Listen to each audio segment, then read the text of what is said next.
do people turn when they have lost everything? When a cruel catastrophe has taken everything they loved and cared about in life? Where do they turn when they're in despair? O&A Party Rock!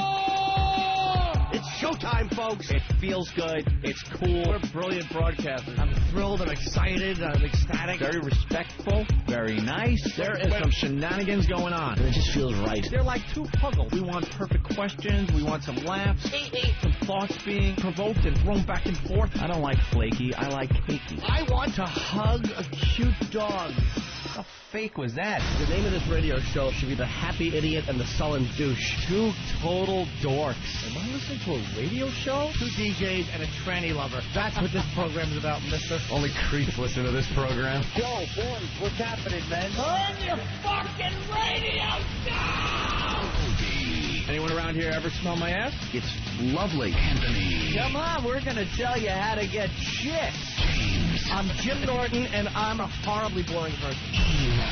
We just kind of laugh at him. He's getting better, but we got to break him in still. He's a candidate for killing his wife if he gets married. I love E-rockin' with the console. Snapple and mayo, your dumps must be lovely. And featuring... Hurricane Ben! Martini Steve! I think there's a degree of mental illness with everybody on this show. Ramon. Eric's breath smells like the diaper of a cancer patient. Can I say for the record that this program sucks a fat dick? I got a few ideas that can get us fired. Please use them. Please use them. But enough of this palaver.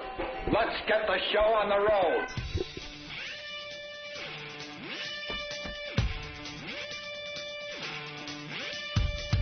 Well, we're waiting. We're waiting.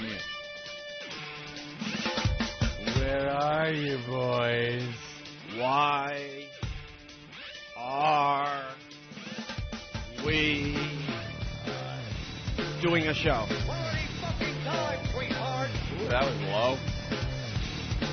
Quality fucking time, sweetheart. There we go. What have we got here? A fucking comedian. Now choke yourself. Don't pull my fucking hand over there. I said choke yourself. Now lean forward and choke yourself. Choke yourself.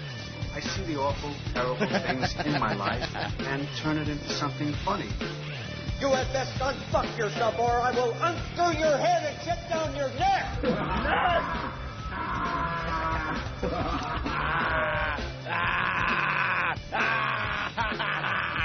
Your days of finger banging, old Mary Jane Ruttentrot, through her pretty pink panties, are over. That's right. It's impossible. I'm trying to tell you that. What do you want? You want the tears to come out of my eyes? Tears to come out of my eyes. Good fucking morning. Hi, you're listening to the only radio show that's actually live. The only radio show stupid enough to be broadcast in between Christmas and New Year's. Who does that? I submit to you, nobody. The hardest men in broadcasting. That's right. Isn't that someone else's slogan? We're tough. Is it? We're just It's an stupid. awful slogan. We don't Slogan. We don't take days off when we're sick. We don't take days off when we're supposed to. You're not supposed to work between Christmas and New Year's. No. No one gives does. a shit. No one does in radio. That's like just something that's known. Christmas, New Year's, between there. Take off. And traditional radio, it was always because so many people are doing so many things that they're not really listening. So it doesn't matter if you're on or off. We really don't care. Right. So that's when you take your big Christmas vacation. Well, I guess the thinking here is that XM Satellite Radio, a lot of these fine folks got it for Christmas. Uh-huh. They're tuning it in and turning it on for the first time. First time ever. So Forever. So the logic is to give them a live voice. Give them something. Well, here you are, motherfuckers. Give them a live voice and crappy content because we don't feel like working. Oh, well, now that isn't right. Right off the bat, if you're listening to us for the first time. Yeah, hi, welcome. Welcome to the program. You might want to look up the word sarcasm. Yeah. And don't let this week be indicative of what you think we do. Indicative. We're a little better. No, we're going to be... Oh, no, I'm not saying nothing. we're going to be all right. Oh, yeah, no, don't get me... People enjoyed the best ofs that were put together. Oh, good. For the time we were off. I was good. reading a lot of those. A lot of the people that are new to the show over the past few weeks got to play catch-up a little bit. Very, got to very listen good. in and hear stuff from a while back and then go, oh, that's what that stupid remark means. And we're supposed to work the rest of the week, but we already have a brilliant idea for Friday. We're already cultivating an exit plan, an exit strategy for Friday. Friday is going to be called Bonus Material, the best material since coming to XM Satellite Radio. Bonus, always good.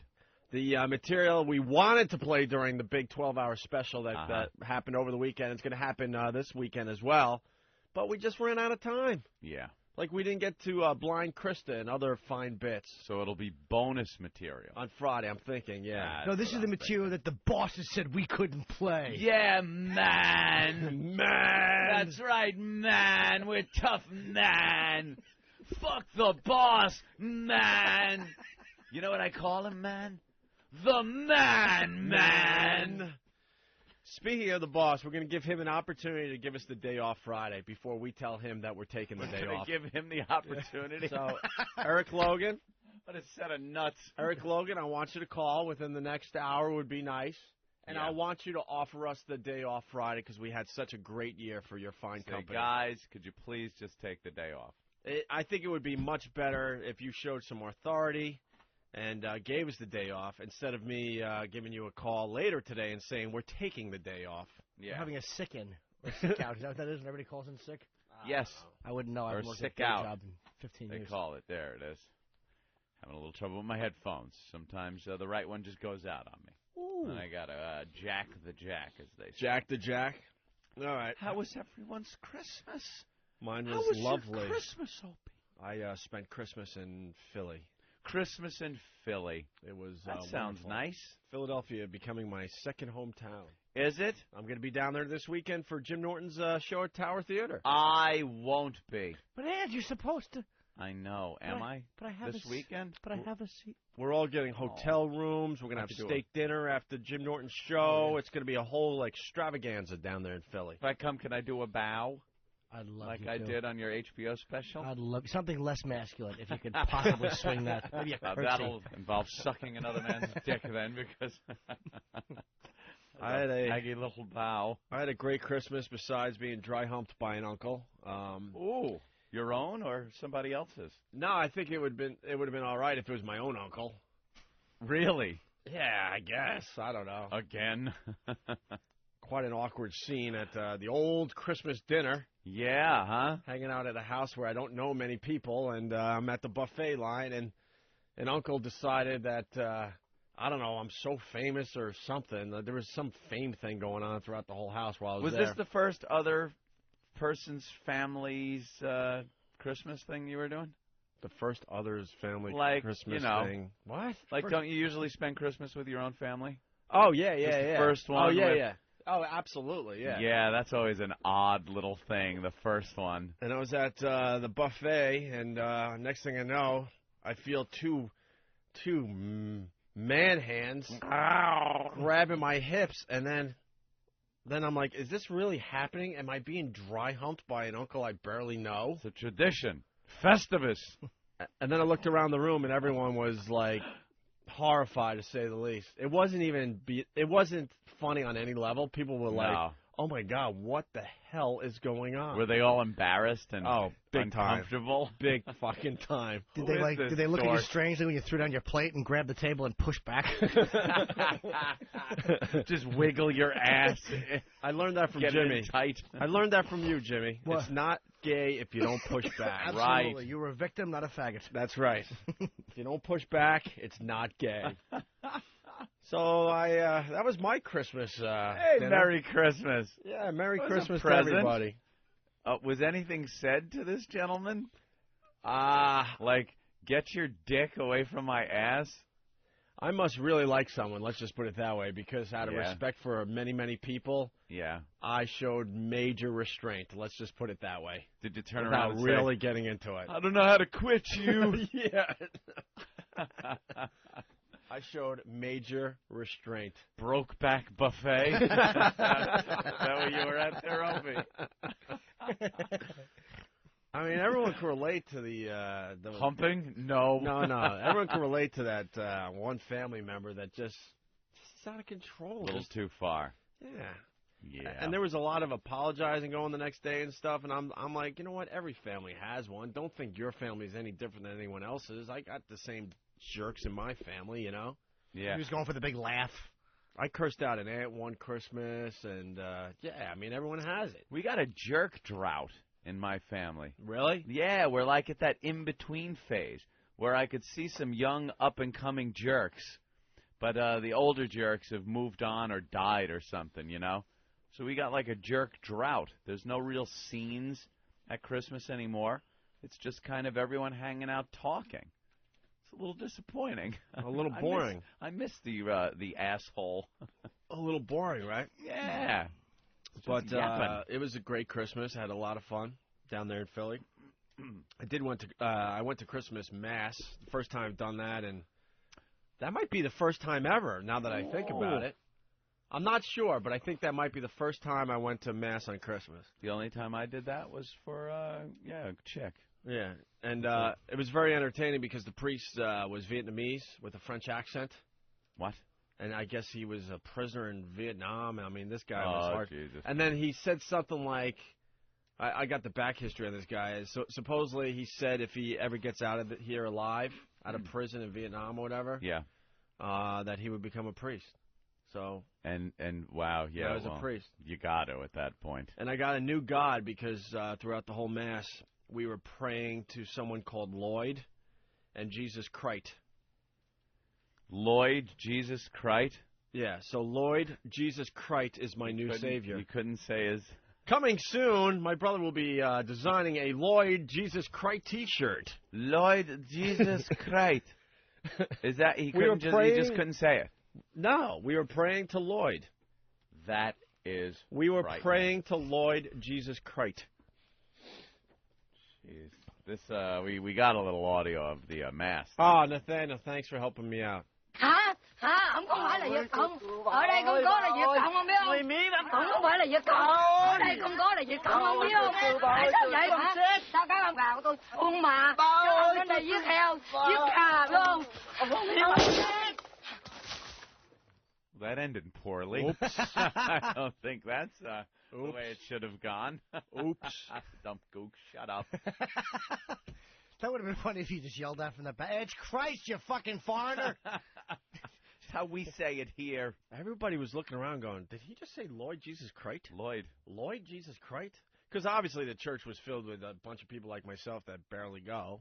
And they were seeing this guy for the first time. And everyone's thinking, are we praying to Lloyd Jesus Christ? Host of the body of Christ, Lloyd. Words of wisdom, Chen. Words of wisdom. Your sins are no good here, Mr. Torrance. Oh, shit. Well, Lloyd, couple of Hail Marys too much per second.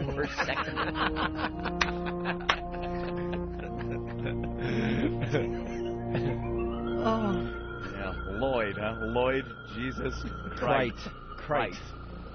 I want a T-shirt made so badly now. Pray to Lloyd Jesus Christ. And those masses are I'm sick massive.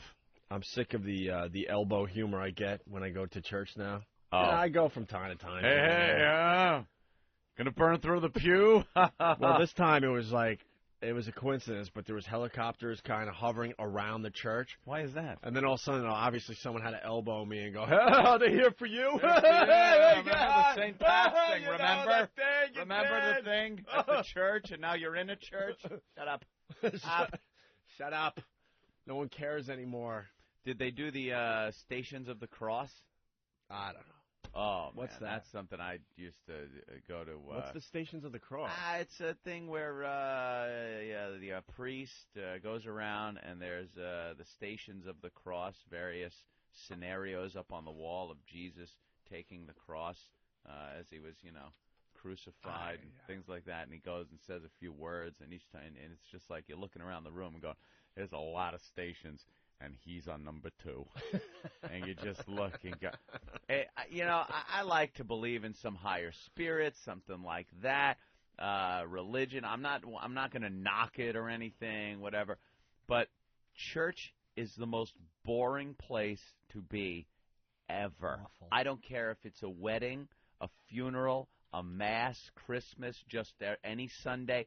There is nothing more boring than sitting in church. Let me ask you a question about stations. I know that the last one, we all know how that winds up. Yeah, it's and the not a first good one ending. is probably the whole nailing in thing. But what is the middle ones? I think it's all him transporting the cross. He rested here. He was tired. Yeah. Station 3. He rested here. He was tired. Tired. And then he gets a little whipping. And then it's sort of like a film strip of Passion of the Christ. One of the stations where, like, Mary wipes his brow, though? Yeah, things like that. I learned that. Things like that. I learned that in that Passion of the Christ movie. Oh, you learned it from that? Holy shit. I watched the Ben-Hur. I couldn't Holy watch the shit. Passion. Passion was good. Passion of the Christ, I get it. He got beat up a lot. Stop. He really beat Please stop. We get the it. crap out of him. We get it. I can't bring myself to watch it. It's Why? brutal. Because I hear it's so brutal. Why don't you stop and watch it? It's Like- just a movie. I took my dad to see that movie. Yeah. And I See, turned, that's what kind of ruined me on it. Is Oh, your my story of God. when you took your dad. I turned to my dad during the movie, and he's crying like a baby. I'm like, I don't want to see my dad crying. What is this? Why couldn't there be a Jim Carrey movie out or something that we could have checked out? He's just crying and crying and crying. You never want to see that. Oh, never. It is the worst Never. thing. You ever see that? Yeah, my father and I were watching a porno together. It was blacks and blondes. And he went from her ass to her mouth, and my father broke down. I couldn't take it. Started blubbering, yelling, "Lucky girl." It was called Passion of the Penis. Oh, that's awful. Yeah, so my father cried once. Was unpleasant. Yeah, you don't want to see it. It's just My awful. father wants his Le Mans. I remember he had this old Le Mans, and the engine caught on fire right in the driveway, and he lifts the hood, and he's trying to get a fire extinguisher or something, and just burnt the shit out of his hands. So he's inside the house, and he's soaking his hands under cold water, and I could see he was crying, And I kind of walk in the room. I'm just a little bright-eyed little kid. And I walk in, and he's like, turns around, barely goes, "Get the fuck out of here!"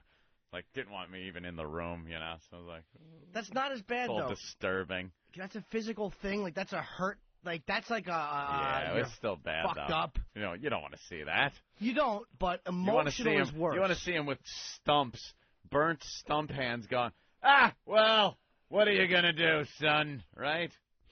Oh, my God, there are 14 Stations of the Cross. That's right, 14. And when they're on number 2, and you've been there for some time, you realize it's going to be a long night. All right, Jesus Condemned to Die is the first one. Right. It's a happy little one where I guess Pilate washes his hands of the whole situation, and he's condemned. Jesus carries his cross. Jesus falls for the first time is the third station. The fourth, Jesus meets his mother. Fifth, Simon helps Jesus carry his cross. Well, it's nice to see Simon finally do something nice. He's usually just giving the contestants such a hard time. You're not carrying the cross right. You're awful.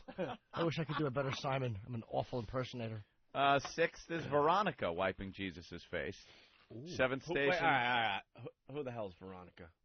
I don't know. Well, originally he asked Big Ethel or Betty to wipe his face, and Veronica was the only one. Veronica was there. Yeah. I was brought up... I'll wipe your forehead, Jesusakins. I was brought up Catholic, went to religion classes and all that. I don't remember Veronica. I don't either. No. Veronica. Seventh station, Jesus falls the second time. 8, Jesus meets the women of Jerusalem. Ninth station, Jesus falls But he the was in no third condition time. to meet anyone at that point. I think they shouldn't say Jesus meets I think the it's women just, of Jerusalem. The 10th station gets a little sexy. Jesus is stripped. 11th station, Jesus nailed to the cross. I thought he was going to fall again. No, he's done fallen. Jesus. 12th station, Jesus dies on the cross. 13th, Jesus is taken down from the cross. And the 14th station of the cross, ladies and gentlemen, Jesus is laid in the tomb. And then we know what happens after that. Not a lot of laughs in the Stations of the Cross. Not a single chuckle. Not a really big laugh getter at Mass. During all 14 stations. And you're kind of looking around the room because, you know, the stations are all up on the wall, kind of high up. Yeah. And they go around the entire church. So you start looking, you know, back and to the left, perhaps. You're there. All right, I'm looking. And then 2, 3. And then by, 7, you're kind of up by the front of the room, but still the left. And it goes on and on and on. And if you look the wrong way, it doesn't look as bad. You're like, hey, why are we even here? Look. Don't jump. Look, it works out in the end. No. You're supposed to go from left to right. Oh, do it backwards, yeah. And he's in court, and they're letting him go. Why are we even here? They pulled him off the cross. Right. He got up a few times. Meets the chicks on the way back. Meets chicks, yeah, on his way back. As he's healing, he's meeting the chicks. He goes to court. He's acquitted. He leaves. Everything's fine. Why are we even here? Yeah, the Teflon Messiah. They just couldn't get him in court. Off again.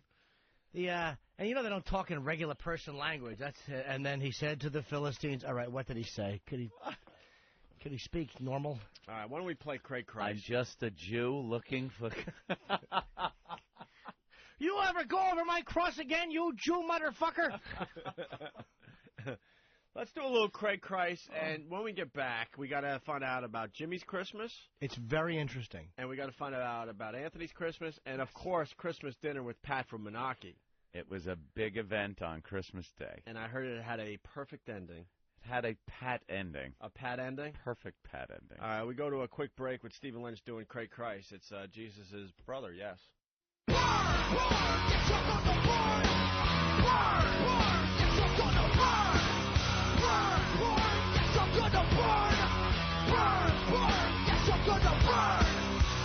Burn, motherfucker! You're checking out the Opie and Anthony program on XM Satellite Radio, the pioneers of satellite radio.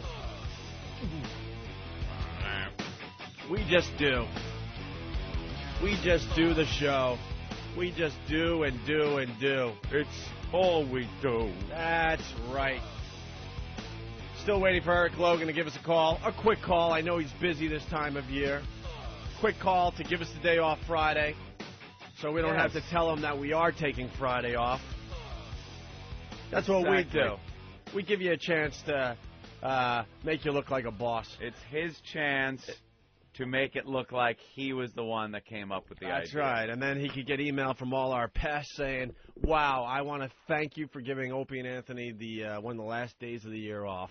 Right. Thank you, Mr. Logan, for being so brilliant. We're waiting. Or we're going to call it ourselves and we're going to take Friday off.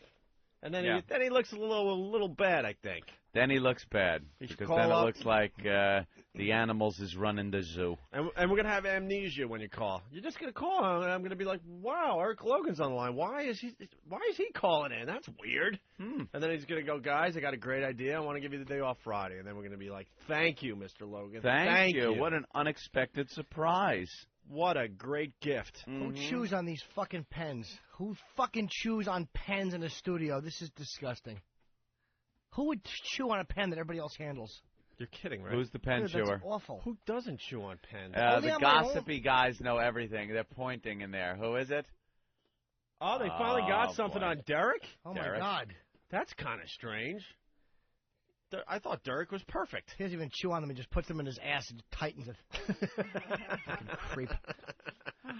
You chew on pens in the studio? Like everybody's dirty hands are on them? I chew on them in there. I don't know how they get in here, but... They probably make a break for it. Somebody else is chewing on them in here, then.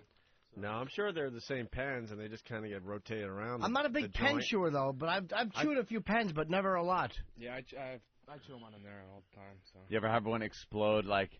And then you got blue ink mouth? No, I have the pot. Fucking A, dude. Jesus Christ. What's the matter? Can't speak this morning? What happened? What happened? Nothing happened. What happened? What happened? I'm tired. I got 4 hours of sleep last night. I got none of it yesterday. No. Were you up with having Iraq hours? No. Why did you only get 4 hours sleep? I don't know, man. It was just fucking... One of those nights. What are you doing? Nights. You are really bad on the air. I am. That's why I don't come on. It's not Like- bad. What's wrong? He's That's doing why, good. that's why I don't come in here all the Don't time. shake this young lad's Look, confidence. you know what he's doing, though? He keeps looking over his shoulder back where he's supposed to be sitting. Yeah. Like he doesn't want to be here, like which a- makes me want to keep him here as long as possible. Dude, he's hitting all. You're doing fine, dude. It's like a Monday dog morning. where the dog Tuesday knows morning. where it's supposed to be. And you're Yeah. taking it out of its environment. He's looking back at like, I want to go back Than there. is in his seat now. Yeah. Than, who is comfortable on the mic. So witty. What happened last night that you didn't get any sleep? I'm not getting into this. No. Well, no, was it No, bad? I'm not going to stay. I'm going to go back to my All living room. right. All right. See, he's smart. Wow, Very he's smart, bailing out. There's the canopy. The chute just opened up, and he is gently floating back to his seat. He is smart. He is. All right, Jimmy, how was your Christmas? Oh, dude, it was crazy. No, it wasn't. People, strap yourselves in. I got up probably like 2. Yeah. I'm not sure what I'm going to do, so I go to the bathroom, I wash my hands, I put my contacts in, Well, that's good. You see better. I see better, I go to the computer. Is your place decorated at all in any festive Christmas decorations at all? No. None. And Not even a hint? Dude, no, Like a wreath or it could something? be 4th of July for anybody in my apartment would know. I was so ready to do that this year. Last year I was walking by this place. They had all these little Christmas things. I'm like, I'm going to move in this apartment and decorate it nicely. But then I was away the whole time, and I come back and I forgot. Yeah. I did the same thing. I didn't decorate anything. My girlfriend didn't decorate, actually, because she's the one that does the decorating. And nothing. Because, I'm not going to be there that much longer. There's no furniture in there. What am I going to decorate? Yeah, but you just throw a little of that, I don't know, the fake icicles up. Like things like that? Nah. Because it looks just like icicles. It's too goddamn cold to go out and put lights up and shit. Fuck it. By the way, the people that thought it was a great idea to get one of those oversized snow globes and throw it on your front yard. Yeah. And then you have a blower blowing fake snow in the thing. Right. I saw so many of those. You thought you'd be the only one. You saw that at the Walmart or the Wawa, wherever the hell you it's shop. gonna be good. Oh, I'm going to be the only one in my neighborhood. Inflatable. I saw Christmas house thing. after house after house with the same fucking thing. That was the big Christmas decoration this year, the oversized snow globe. Inflatable lawn Inflatable decorations. snow globe, right. Very big this year. I saw a few snowmen, a lot of the snow globes, but a few snowmen, some inflatable Santas. Ugh. Yeah, just people blow them up and throw them out there, and that's it. The big Frosty the Snowman. Yeah, Oversized. so big Frosty. Very 10 good. feet tall in your front yard. Did your job. You decorated it all up nice. Now you got to deflate it and put it back in the garage because no one cared. Gotta back up a second here. Mike in Jersey. Mike? Norton, you got some set of balls breaking his kid's balls about chewing on a pen. You eat dirty hookers' assholes. Dude, yeah, but I don't put them in the studio for other people to pick up and write with. Yeah, what's your problem? I'm not saying it's a germ thing. I'm just saying it's awful. Eat pens if you want to. Mike, how long have you been listening to the show? I don't know, way back from NEW. Oh, wow. Yeah, you should know by now. Don't try to figure out Jim Norton. Yeah, but the thing is, he'll sneeze in front of everybody. Probably not cover his mouth. Or Always cover my mouth. Dude, what about this? He's blowing farts now with his pants down. That can't Yeah. be too healthy. Sexy, but not At too least healthy. if you fart through your jeans, there's some kind of filter. Was that a going on. challenge? Filtration? Oh, no. Oh, Jesus. I think that was a challenge. No, I wasn't going to do this, but Ope wants to talk some shit. All right, well.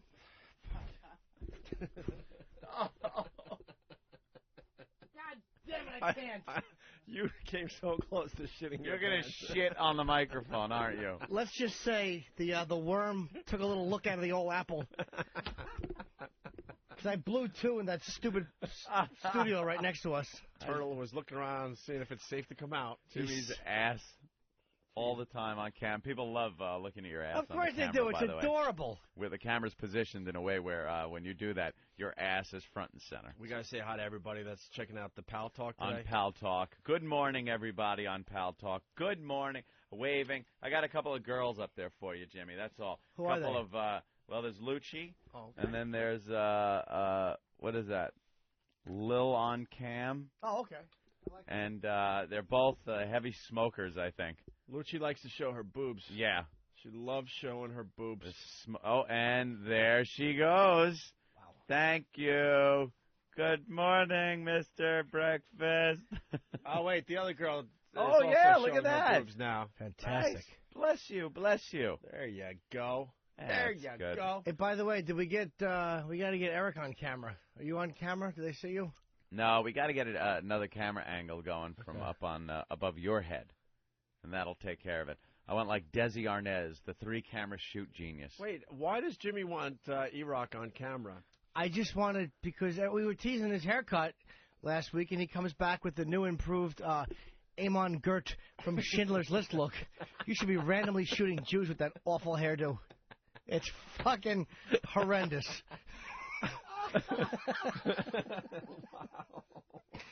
Why don't you go in the basement and fill up your housekeeper, creep? I didn't think it was that bad. That's definitely a Florida haircut right there. Oh, from the side, it's You worse. went home for Christmas, right? Yeah, that's a Florida haircut. Oh, that really bugs me. Because from the side, it's really German. It's very World War II German. Are you German? Yeah. Nathaniel, you are. Oh, Nathaniel wants to take a picture of you. You got to get a shot of that. I got to tell you, the reason he got a haircut is he's very influenced by what we say about him. We make fun of his wardrobe. The next day he has a brand new wardrobe. We make fun of his hair. The next day he's got a new haircut. Right? Yeah. I mean, be honest. Is that right or not? No, you're right. Yeah. So he took a beating on his haircut last week. Why? Because we thought it was a toupee, right? It looked like a toupee. It did. It looked like those commercials where you could swim with your new hair and all that. Yes. So now what he did was he cut the sides to make it look more like he has some kind of rug on top of his head. That's the problem. Go ahead, go on, leave. That was your hair cutter after he was done. Go ahead. Yeah, all right, and let's snip. Go ahead, go on, leave. Pardon you. Next. Pardon you. Next. So you like 100% German? German-Irish. Well, let me tell you, my Krautnik friend, Johnny Fontaine never gets that awful haircut. Ah, wow. Brushing lessons, clipping lessons. I was going to make him a big star. And the hair on his head can't afford to look ridiculous. You wake up in the morning, there's a bloody fucking Maury's wig in your fucking bed. Instead of a horse's head, it's a horse's ass, because that's what you look like with that do.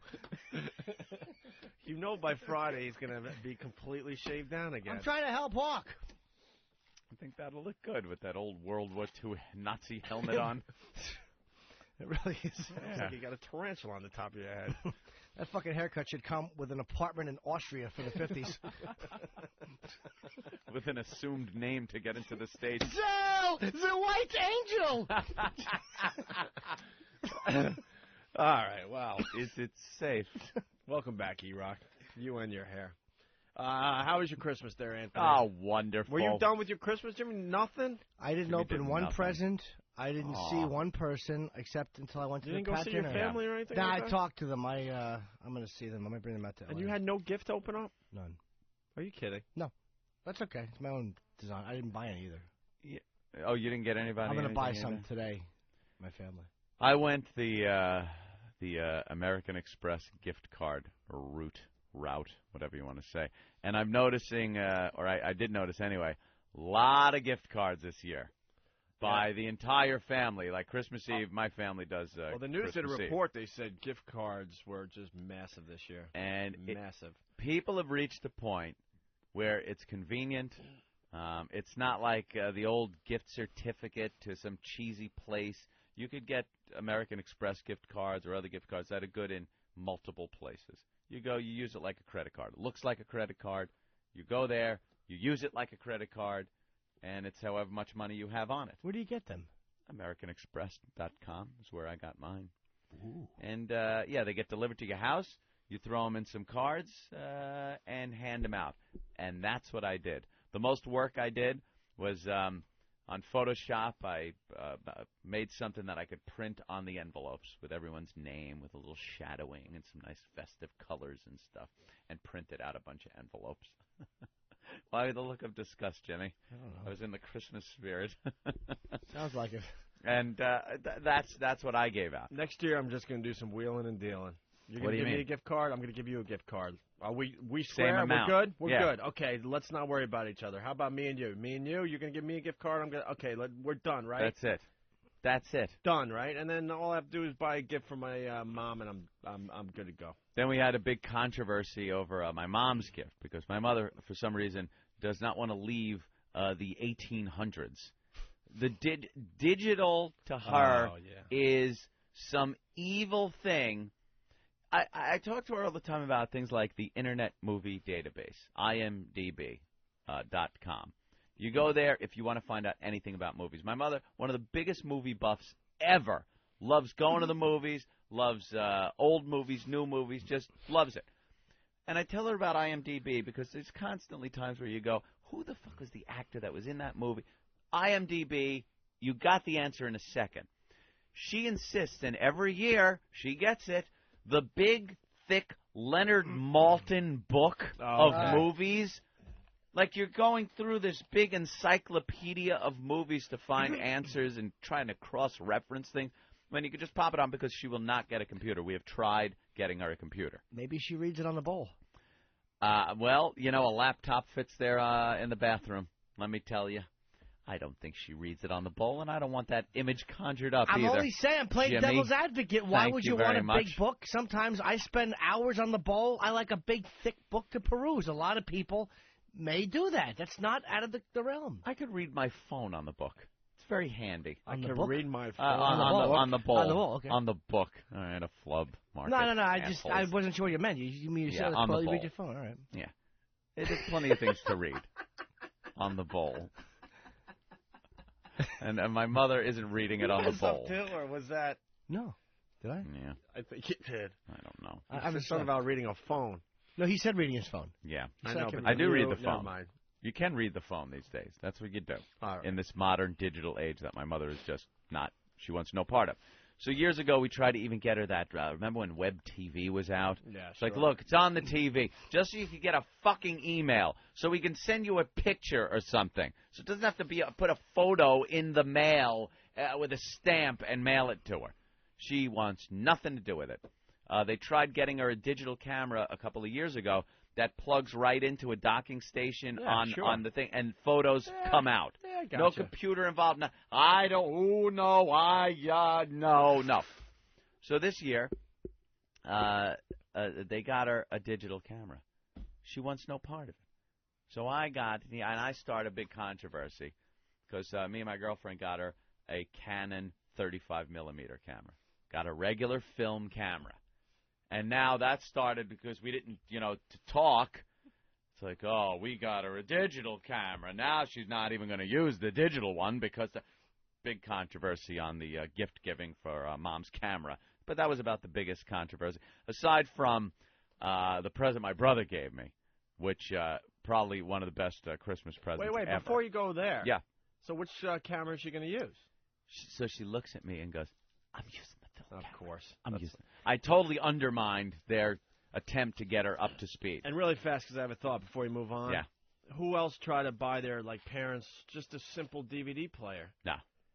And your folks cannot figure out how to use a DVD. Where does the tape go? No, it's not tape anymore. It's DVD. And here's the. Oh, I don't. Their arms go up. It is a nightmare trying to teach your parents how to work a DVD player. Because, how do you rewind the DVD? Because they can't comprehend the whole menu thing. Yeah. They just want to be able to push play and the movie to start. And that should be a feature on these damn things, but they're not. My mom cannot get past the fucking menu, and she can't grasp the concept that there's a menu and you got to move the fucking thing around to play the movie and what have you. How did they get to be where they are in life? How did they get so old? That part of their brain doesn't work. It's bizarre. I've sat down with my mom. I'm talking about a DVD player I actually bought her a while ago, and I'm still trying to teach her how to use it. And I know I'm not alone in this. The whole menu thing just. She just wants to throw the stupid movie in and push play and go. Yeah. And most players, you just cannot do that. They still have VCRs, videotape, and she gets, for her birthday or Christmas, gets DVDs. And she'll open it up like, oh, what's this? It's a DVD. Oh, one of those DVDs. Like you're talking about, you just gave her some fucking a spacecraft. They're scared. That's why older people don't want to use it. They're frightened. afraid that it's not. Of they can't what? That they can't comprehend it. It's overwhelming. The digital That age life is has moved overwhelming. so far from them that they are obsolete. Yes. Is that what it is? Picture walking into a 6th-year calculus class. That's how they feel. Dennis in Pennsylvania. Hey. Hey. Hey, does this get more exciting? No, it doesn't, fuckface. Let me think. What's the matter, Dennis? Listen, I just got my XM radio talking about hype they brought about you guys. I thought I was going to put this on and hear something. Oh, boy. Oh, no. So you're not enjoying the... Then go to one of the other stations, douche. I'm not playing this. You know what? Excuse me. You know what? I got good news, though. Oh, here comes the good news. Here it comes. January 9th, I heard Howard Yeah. That's it. Yeah, there you go. I think I'll go There you go. Dude, is that the call? Is that the call? Thank you. Is that the best you have? Anything else 1995? I don't want to hear about Dennis. Anything else 1995? 1995. Yeah, you know, last time he might have been relevant. Go ahead. Got anything else? The mic is yours, Dennis. Go ahead. Dennis, you're going to have to do a lot better than saying we're boring after 40 minutes of radio. Anything else? I think we've proven our mark on satellite radio. Everyone knows that, so go fuck yourself. We've been here over a year. Bye-bye, Dennis. That was your time on the air, never to be heard again. Let's see your old pal Howie do it. Ugh. I hope Dennis walks in the living room and his family is dead from carbon monoxide poisoning. It's got XM. I suggest. There you know go, what Dennis. There you go. There's your laugh. He's today. not. He At didn't your open an expense. XM. He didn't. He's lying. I have an idea of what he can do. What, Anthony? It's original, so write it down. All right. I want him to take his XM radio. Okay. Go to the bathroom. Right. Flush it down the toilet. Okay. And then buy a Sirius. Go in to perhaps his parents' bedroom and fuck his mother. You heard him, Dennis. That's an original idea that I came up with, and I think it's a good idea. It certainly is. I didn't mind Dennis hating the show. I just didn't like his voice. Yeah. I'm waiting to hear something. I just didn't like his phony exasperation. Look, if those people are out there, you're going to have to do a little better. We're seasoned veterans at this point. Please. Yes. A phone call like that is really not going to... I like this part. Guess what? I don't know, Dennis. This is going to be a surprise. Family dead in the living room. Carbon monoxide poisoning. Dennis, we're seasoned veterans. To wreck our day, you're going to have to do much better than that. Tad more. Hope under the tree there's a ruffled dress with a stiff little body in it. And by the way, Dennis, notice how you got airtime. You were able to talk. We didn't dump out of you. Didn't cut you off in mid-sentence. You were able to talk. Your buddy Howie, your pal that you gotta kiss and lick that ass consistently to keep his fucking ego stoked. Anybody from any other program that attempts to call him, you will not hear. He will dump out of it because he's a faggot. He's a pussy who doesn't want anybody else's name on his airwaves because he can't handle it. He freaks out. So take note of that, Dennis, when you're listening on the 9th to Howard's debut show. And there it is, the end of Dennis's time on our show. I like Dennis. Hope you I want enjoyed him back. Hopefully you taped it so you can play it over and over again. Look what I did. Look what I did in my silly now. little life. There was a day I got to Opie and Anthony. No, you didn't, fuckface. We're on to something with this parent thing, though. Chris on Long Island. Chris. Good morning, boys. Good morning, gummy boobs. Hi, Dennis. What's up, Chris? Hey, not Dennis. Chris. Jesus. Don't fucking insult I me. can't get by it. Go ahead. I'm sorry. I just want to say, Dennis, go fuck yourself. Anyway, going back to what you were talking about, I find it amazing that my father can fly an airplane, but he can't stop his VCR from flashing 12 o'clock. Yeah, he flies an airplane, huh? And he can't work the VCR features. Right. VCR. I got him a DVD 2 years ago. He must have called me 5 times. How do I work this again? I gave up.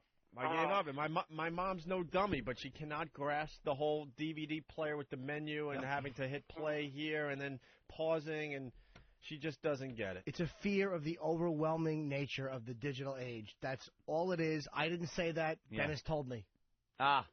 Let's say hi to Dan in gotta Chicago. Be true. Dan, Hey what's guys, up? good morning. What's up, Dennis? Hello. I just did the ultimate, guys. I got my parents a TiVo for Christmas. And you feel good about yourself when you're buying these big gifts for your parents, going, I finally got a gift they're really going to enjoy. Yeah. What happened there, Dan?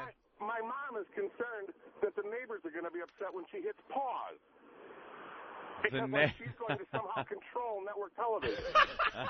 That's a hot one. So, if you guys are watching and in the middle of something, everything just pauses. It's my mom. It's your mother. Yeah. They don't understand it, like the computer thing. I wanted to tell I wanted my mother to get a computer. We were going to get her a laptop. Nice and easy. It's not a big intimidating thing. So she could get email. She doesn't understand. And then I don't call for a while, and she's like, oh, you haven't called in a while. Get a fucking computer. I'll email. You'll get pictures. You can get video. All of a sudden, I'll email you a video. Nothing. Your mom can come on Pal Talk. She could come on Pal Talk and look at luscious breasts if she wants to. Nothing. She wants no part of it. She goes, I don't know, I'm afraid I'll just get addicted to it and sit there all day. No, you're not. You're petrified of it. Yeah. And get your parents the big gifts that they can't handle. I got my mother a Yankee hat and my father a pocket pussy. That's a nice gift to give your parents. There you go. Cleaning instructions? He doesn't use it. He's an older gentleman. He puts it in the car. He's changing it. Jim, it's Dad. How do you clean this? Could you come over and clean this thing for me? By the way, there's a rumor out there that I hate gifts, and over the years I've smashed gifts in front of people and stuff. Yeah. Just want to let you know if you're doing some last-minute shopping for the Opie and Anthony show, I will accept all PSP gifts. Thank you. Oh, is that what you're looking for now? I will accept all PSP gifts. Yeah. I will not smash any PSP gifts. You're enjoying the PSP? Maybe you got two of the same thing for Christmas, and you're like, I don't want to go back to the mall and return this or exchange it. Send it into the show. I'll accept all PSP gifts. Thank you. You know what I don't get anymore? I don't receive. This is the first year I haven't received any of these in a gift. Clothes. My mommy and aunt and everyone has stopped buying me clothes. You said that because this is the first year, same thing. They finally got it. They finally got it. Figured it out. After many, many years of realizing I'm not wearing anything they bought me. Yeah. No more sweaters. I'm sure I have a couple of Van Heusen sweaters waiting for me. Van Heusens? They're fucking awful. Every year they get me these things by Van Heusen. Van Heusen that I never wear. I'd rather wear fucking Eric's hair on my head than a Van Heusen. I don't get the Eric hair thing. We told him how it looked like a toupee, so he went home paranoid, got a haircut, and now it looks more like a toupee. Looks very And I'm not even trying to be a jerk to you. I was. Like, there's a distinguished line now completely around the top. It's very young German officer. Yeah. But in middle it's Auschwitz guard German officer. It's not like pleasant German officer. It's sweating under the arms, randomly kill people German officer. You're not the guy that gets out of the staff car and gets a lot of respect. No. Yeah. You're the guy that trods about the POW camp or the concentration camp. You're the guy they would give a bottle to sneak a few Jews out, and you'd take it. Right, you take it. All right. Brad from Atlanta. Ferrets. Brad. Morning, boys. Hey. Morning, Big Dick Santa. Hi. Ooh. Yeah, man, pretty much my mom bought my fucking total douche of a stepdad an iPod. Now I'm stuck hooking the thing up for it together. And secondly, I get a list of songs that I get to download for this guy. Oh, that's so nice of you. Yeah, it is. But I'm pretty much just going to rig the little fucker with a bunch of suck my fucking cock and O&A jingles. So you should. Anyway. My fucking jack. Download gay porn clips and put his favorite song titles. So he'll put it on and just hear fucking one man saying, whatever another man says in gay porn.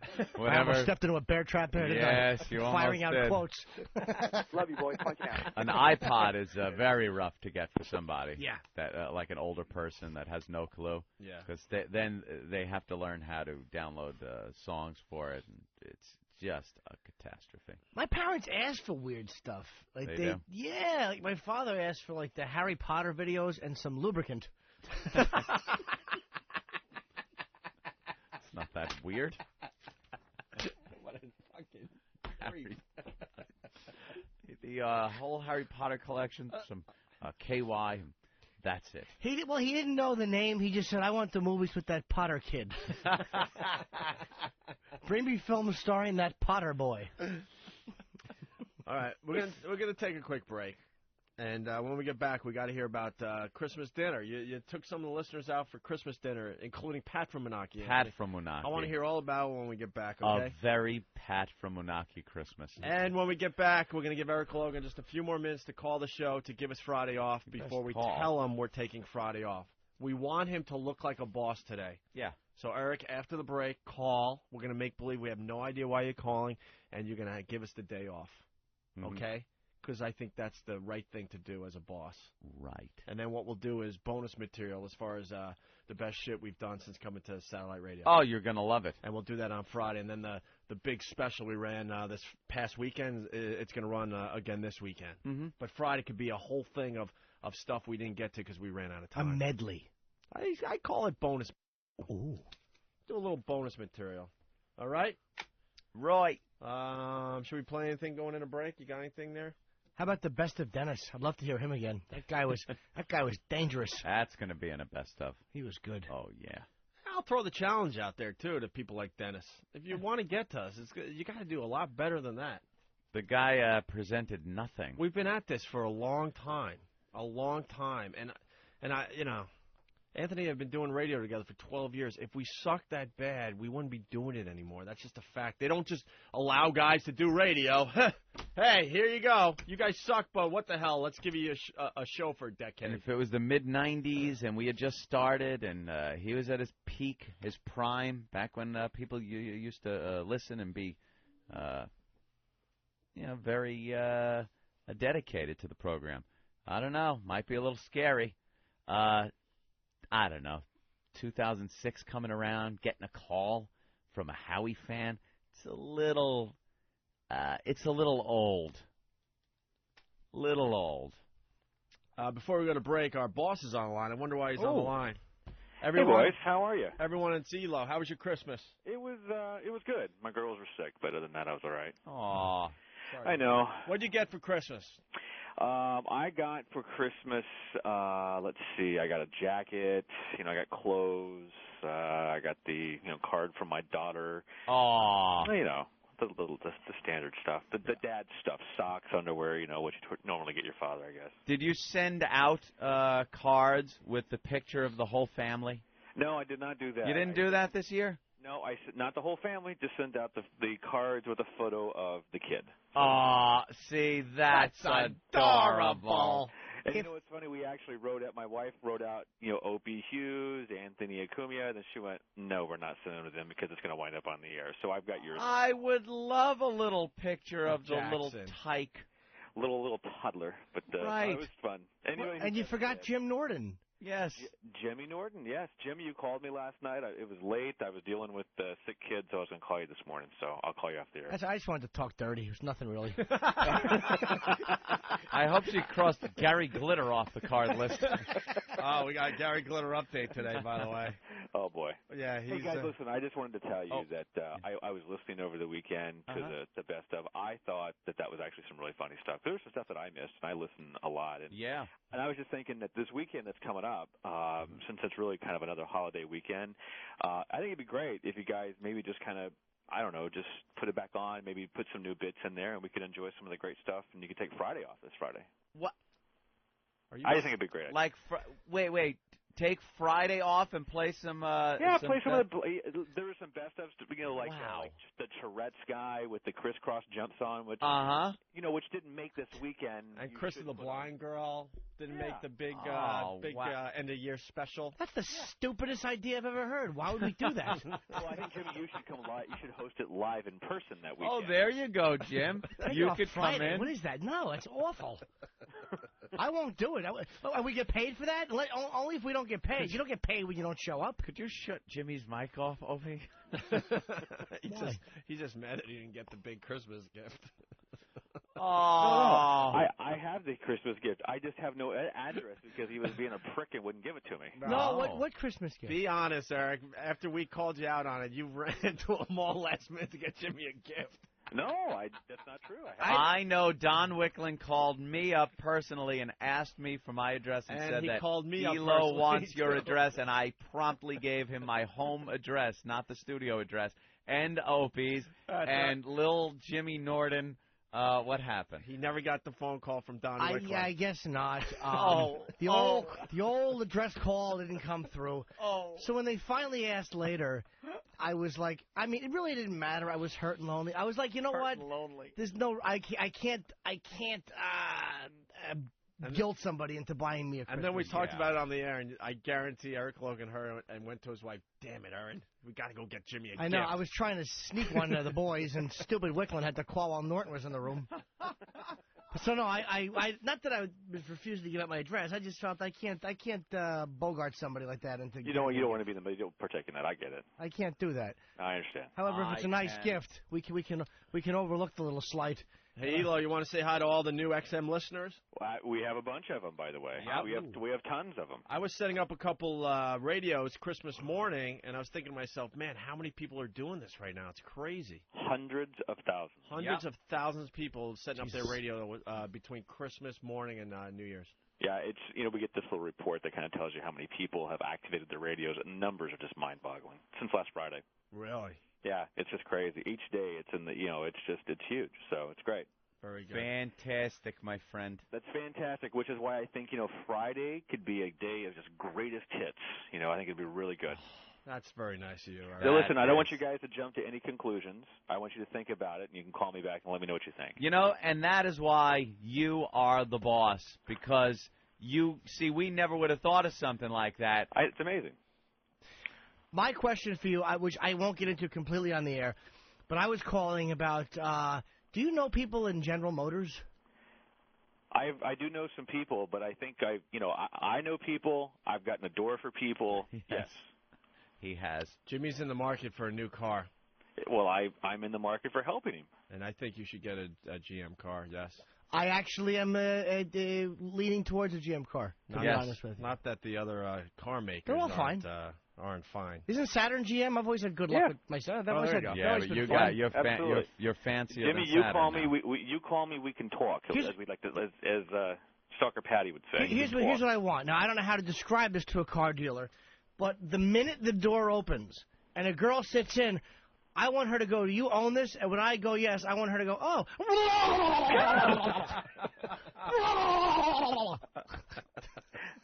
I mean, we can make that work in Vegas when we go out for the CES show. That's the reaction you want. Hi, do you like the car?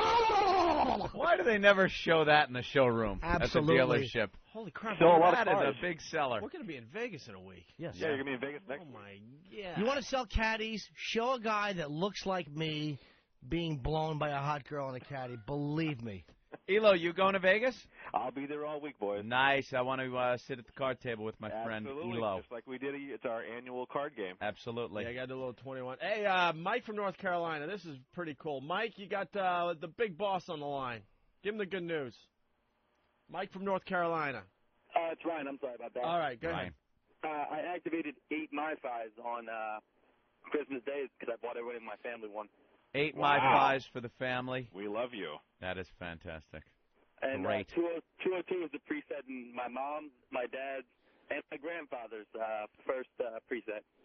I don't really know the numbers, trust me, but I'm thinking we're going to gain about 100,000 listeners to this show in the next week or two. You're going to gain a lot. I can be more specific by the end of the week. All right. I would love to know that number. By the end of the week, when you can call us at home on Friday. I'll call you. Have you made your decision? So you're jumping to the decision. I thought you guys were going to think this through. We'll think it over. We'll think it over. But if it's your recommendation, I certainly am not going to second guess the boss. Elo, give the big push because a lot of people got gift cards. They can still go out and get MiFis and all the latest listen, stuff. if you just go to xmradio.com online. What about the people that got Best Buy gift certificates? That's what I'm saying. They got if you gift go to cards. Listen, I think Best Buy's a terrific place. Go there. Yeah. Best Buy gift cards are great. I got one. I know that. I got a Best Buy gift certificate. Did you? Yes. Oh. All right. Buy my Mark in Jersey, you're on with the big boss. Hey, O&A. Hey. Good to hear you guys again. Used to listen to you when you were on in New York. Just got XM for Christmas. Got it set up yesterday. Nice. Why'd you a wait? lot of catching up yesterday. Yes. Mark, why'd you wait so long? I don't know, man. I fucked up. Sorry. That's all right. He's here now. Yes, I am. Very good, Mark. Welcome. Welcome, Welcome, Mark. Thanks a lot. Thanks for that really energetic phone call. I got the XM. All right, Eli, we're gonna. They're telling us we got to get you out of here. We're gonna take Friday off. Thank you for that. All right, there you go, boys. We really appreciate Thank you, that. Thank Eric you. Logan. You guys are welcome. Can't wait to see you in Vegas. We'll see you in Vegas. I'll talk to you this week. Nice. Bye, Mr. Logan. See you guys. All right, Eric Logan, everyone, the big guy. He did the right thing. That's it. He's a nice man. Oh, this conversation was going on Sunday night. What happened? The whole Friday conversation. Oh, I know. Was already going on, like when we were out. We were drunk at a bar. Fan, Danny, Yeah, I want to get Travis, into all that after the break. Saying, I go, we're off Friday, right? And they all start shaking their heads, no. It's like, we got to work on this shit. Was that when Travis started, like, bad-mouthing Logan and saying, like, all the shit he was going to do if we didn't get the day off? Yep. Travis.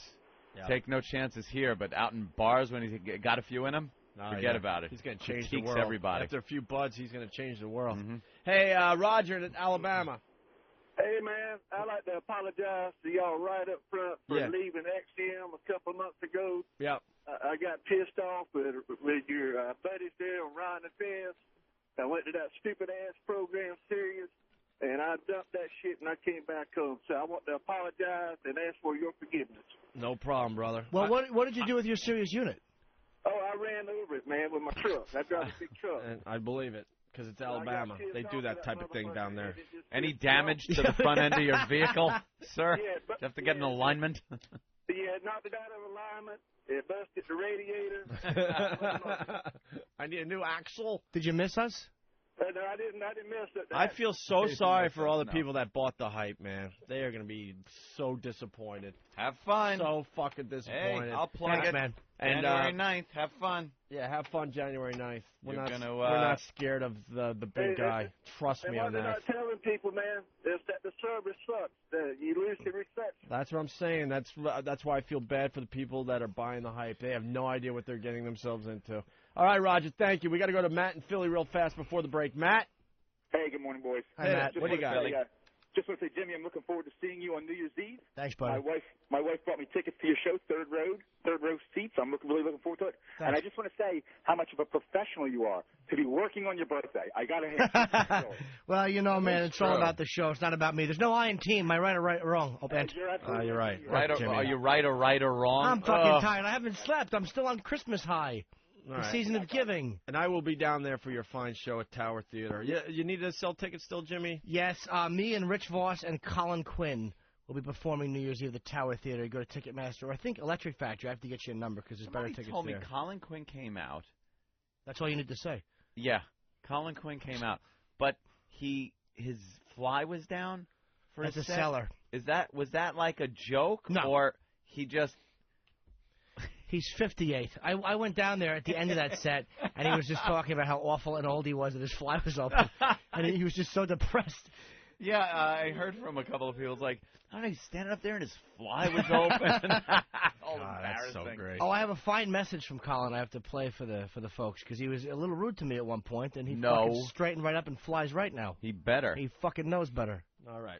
Why don't we go to break with this, and we'll continue. Yes. We got to find out about Pat from Menaki and how you took him out for Christmas dinner. I think he's waiting outside still. He was downstairs when I pulled up. Why can't he come up? Because his van has to keep running or his battery it's part of the whole thing. All right, but first this.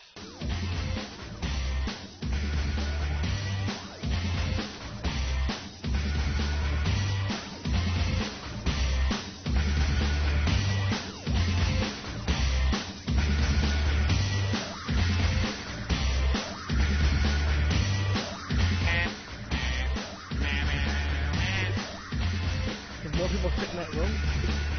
What's that? The Pal Talk room. How many people are in Pal Talk today? Let's see how many we have in Pal Talk. We're setting up webcams all over the place for the people that don't know. We're going to get one in our office, another one in the studio, maybe one in the outside area there, Got outside like the studio. 125. peering in on us on one of them. But then there's another site, Opie and Anthony fans, that have 7. Jesus. But our camera isn't there. They probably have both rooms punched up so they could watch us and then comment between each other on microphones. Because I hog the mic on this. I You're shut fucking everyone Anthony, off. you should. I shut everyone else's mic off and hog it so they could just hear us in here. Do you think that people just like to watch this because I dance sometimes? Well, when during commercial break, Jimmy pulled his pants down and shook his ass for everybody on Pal Talk. It was a treat for everyone. Oh, what a fucking treat that was. It was just a wonderful little treat. And people say the way he puts his leg up on the console like that is very gay. Yeah, well, tell them to stop it. All right, See, I played a gay voice. Dennis gay. is right. Anthony? Yes. What did your brother get you for Christmas? I stopped you Oh, in right. mid-sentence. I'm sorry. Yes, a wonderful gift for me. It's the perfect present. I'm going to start my collection. Gloves that no germs can go through? No, that would be good, though. That would really be good. He got me an old World War II English rifle. It's wonderful. It's 1938. Just a kraut killer, complete with a bayonet. It's an Enfield. Very nice. And the thing is so heavy. It's made of wood, and it's got like a butt plate with metal on it that is just made for smashing Nazi teeth in with. Great action on it, and it's a collector's item, but you can still fire it. And now I'm looking to pick up a German Mauser from the same era, and an M1 Garand, the American, World War display II it thing, all nice, to right? display. And then when I get my pistol license, which I'm going for, got about a 4-month wait, then I could start the pistol collection. Going to be wonderful. You're turning into one of those guys. I am one of those guys.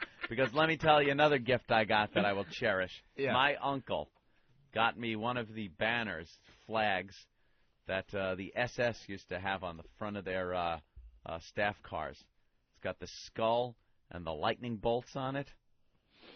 Wonderful. I just love the era. I love that whole World War II era. Like telling the yourself memorabilia. that's what it is you love. Like the memorabilia from it. I like the weapons. I like the clothing. That's great stuff. Just say it. The ideology. You love the ideology. It's also obvious. I love mention the the ideology. clothing. I love the weapons. I love the message. I love. Yeah, the it's also love obvious what you Hitler. hate. It's also obvious what you hate at this I point. didn't say anything about that. Yeah. I have a You haven't said Happy Hanukkah once. Happy Hanukkah to All right, everybody. it's the third Just day of because- Hanukkah. Light your candles, people. Just because I Go ahead, go on, leave up Baden, yeah. just because I appreciate the era and the weaponry, and the German army was very snazzy, snappy dressers. And I happened to pick up a leather coat that is very similar to an officer's jacket. They photoshopped it with some patches on the sleeves that look very, very bad. Do you know your chick's going to wake up one night and walk out and just see you at 3 in the morning in the living room in the dark shadows dressed like a Nazi looking at yourself in the mirror, and she's going to go, "What are you doing?" And you're going to go, "I don't know. Can you help me?" You're losing your mind. Gonna? Did you say gonna? I'm losing my mind. I don't know. Can you help me? Can you help me? All right, listen. I am the furthest thing from an Aryan. Yeah, sure you You're are. losing your mind, Anthony. It's frightening. It's great, All though. guns.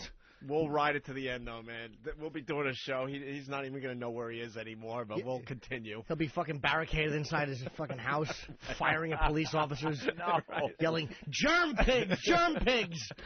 In between doing radio, that's what he's going to be doing during the commercials. He's not even going to come into the studio anymore. How could He's going to be one of those radio guys that has to do the show from home. How could anyone For not what reason, we don't appreciate- know, but we just go with it. How could anyone not appreciate the era? What was going on back then? What? The weaponry, the collector's items of World War II. That's what I am attracted to. This Enfield rifle. There's a history there. I picked it up.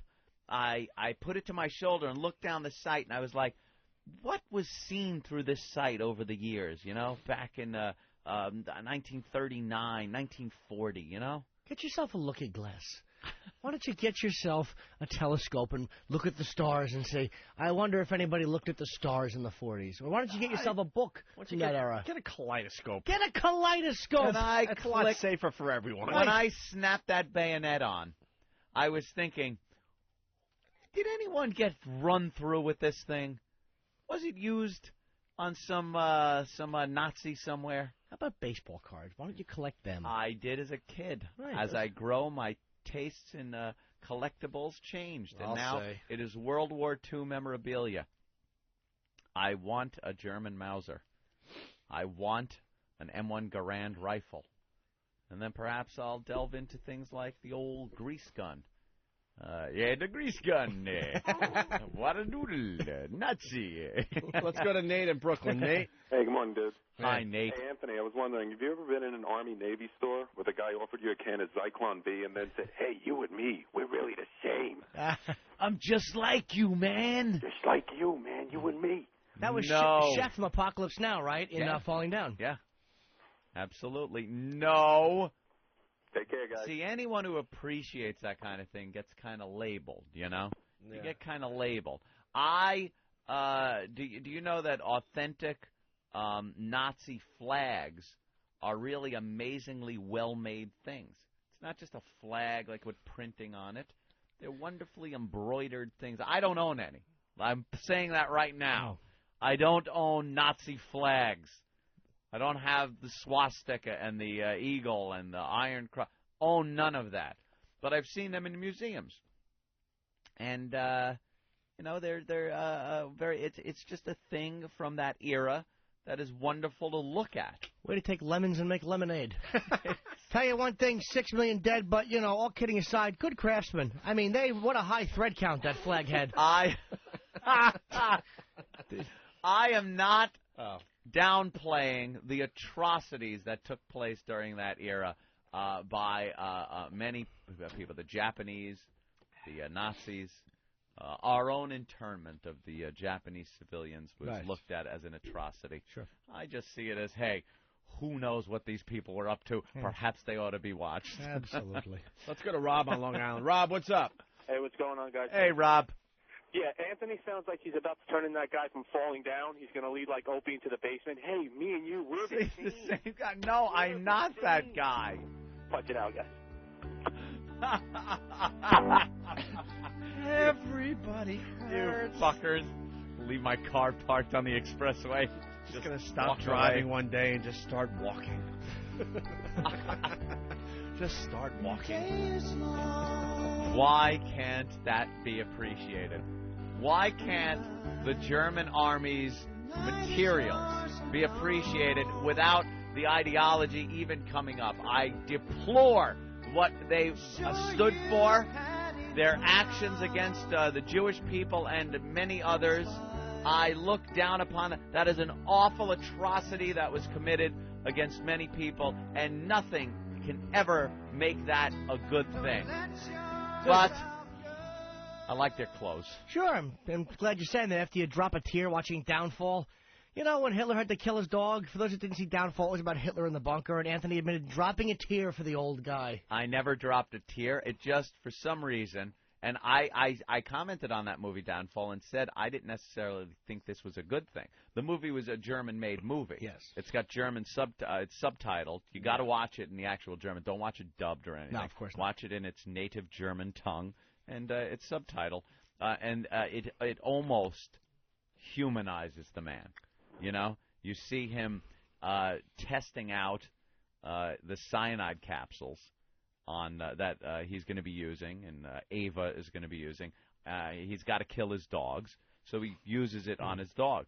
And as he crunches the little snout of his German Shepherd down on the cyanide, and the dog lets out a little yelp and dies, Hitler's a little broken up about it. And you look, and it humanizes that guy. And I said that is not necessarily a good thing. Yeah, but then explain this. When you were watching, you were thrown out of the theater, I remember, when you were watching Schindler's List for jumping up and yelling, "Goddamn meddler!" What's the matter with you? There were a few meddlers. Wow. Hey, why don't we talk about Pat from Menachie? I don't understand. It's not. See, this is why you can't be a collector. Collect nice things. Yeah, exactly. How about match? My father used to collect. How about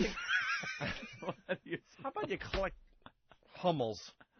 Hummels? Do you know where they come from? I don't know. Where do they come from?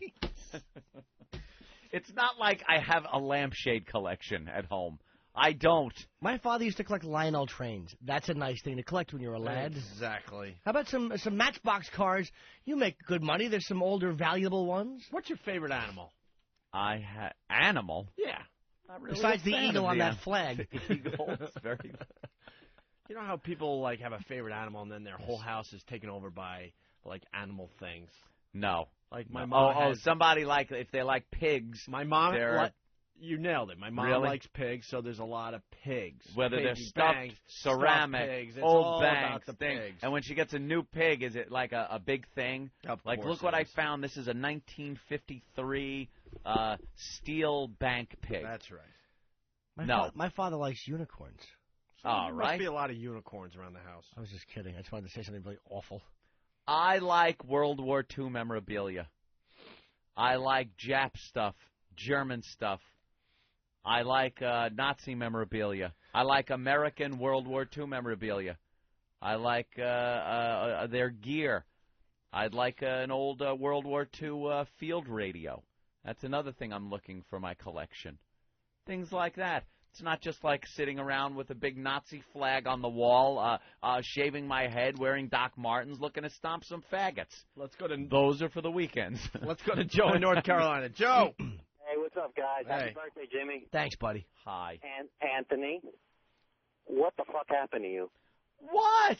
Between the time you guys got fired from NEW and the time you come on XM, you fucking lost it, dude. I lost nothing. It's the Opie and Bobby Fischer show. He's nuts. Lost his fucking mind, man. He really is nuts. Why is it so bad to want to collect things from an era that shaped the 20th century?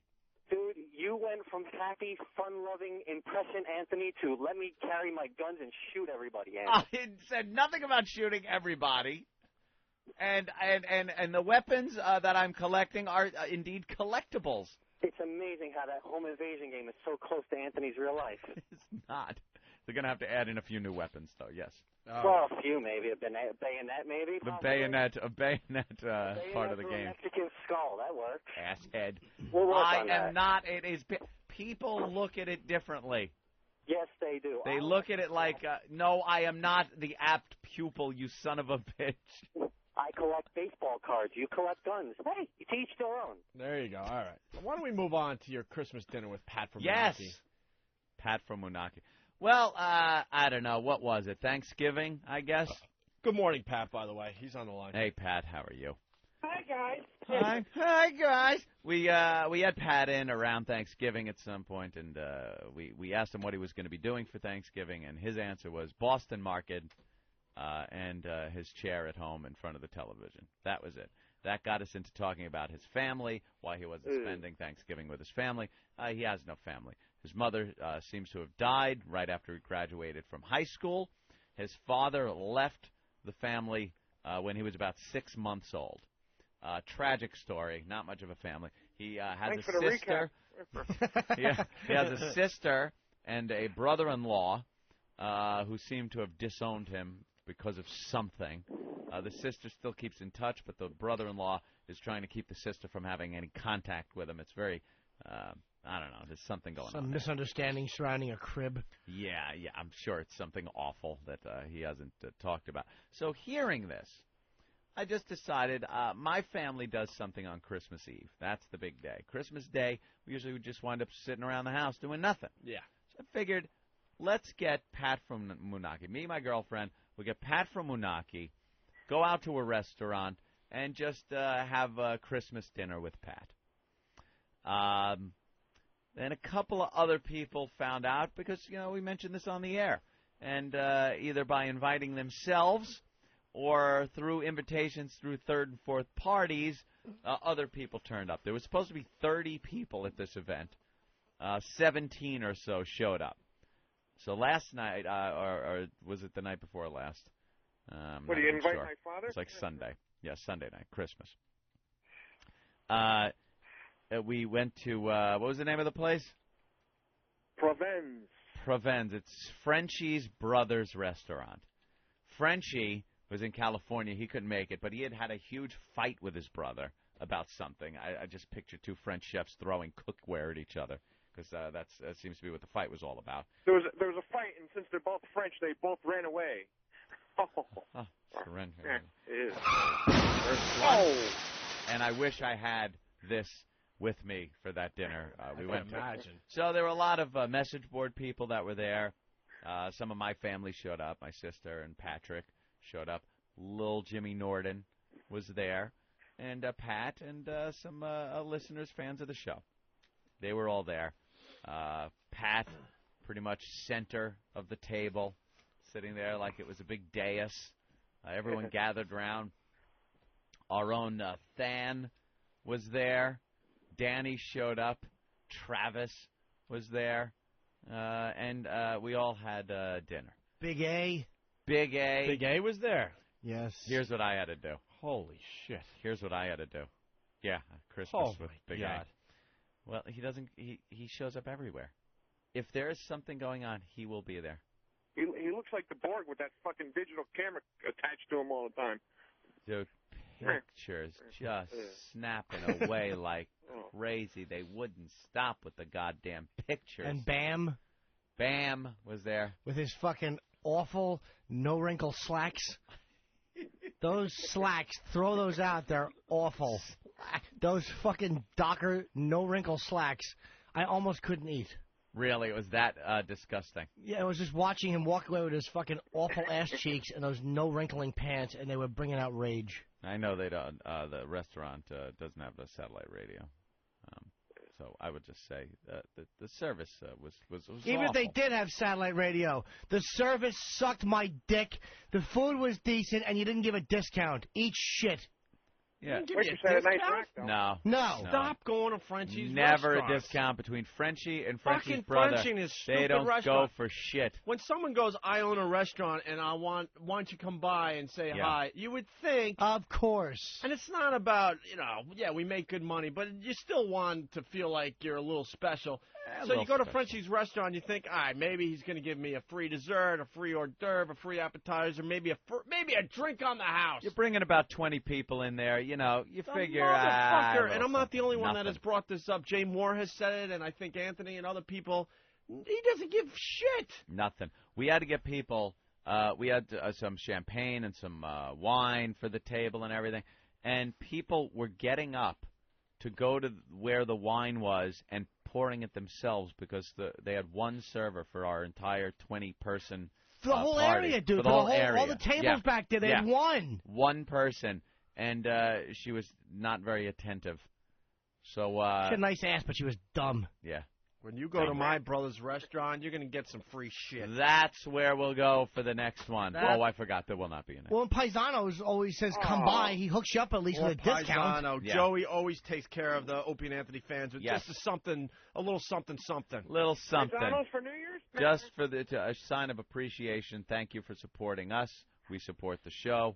Little something. Nothing from that shithead. Nothing. Pat, we got an idea for you for New Year's, actually. Could you go to Jimmy's show? Oh, in Philadelphia? Yeah. Stop thinking like you might have plans. Oh, stop. Okay, I'm free.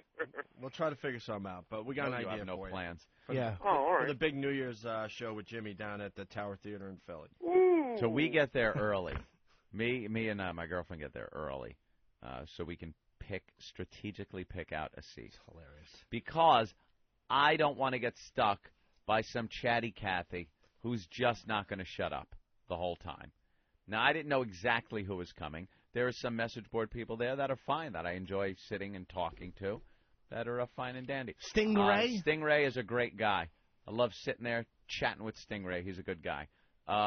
There are some people, though, a little chatty. Big A did not want to be near Big A. Why? I got no problem with Big A. He's a good guy. He's a creep. As they say, a sweetheart.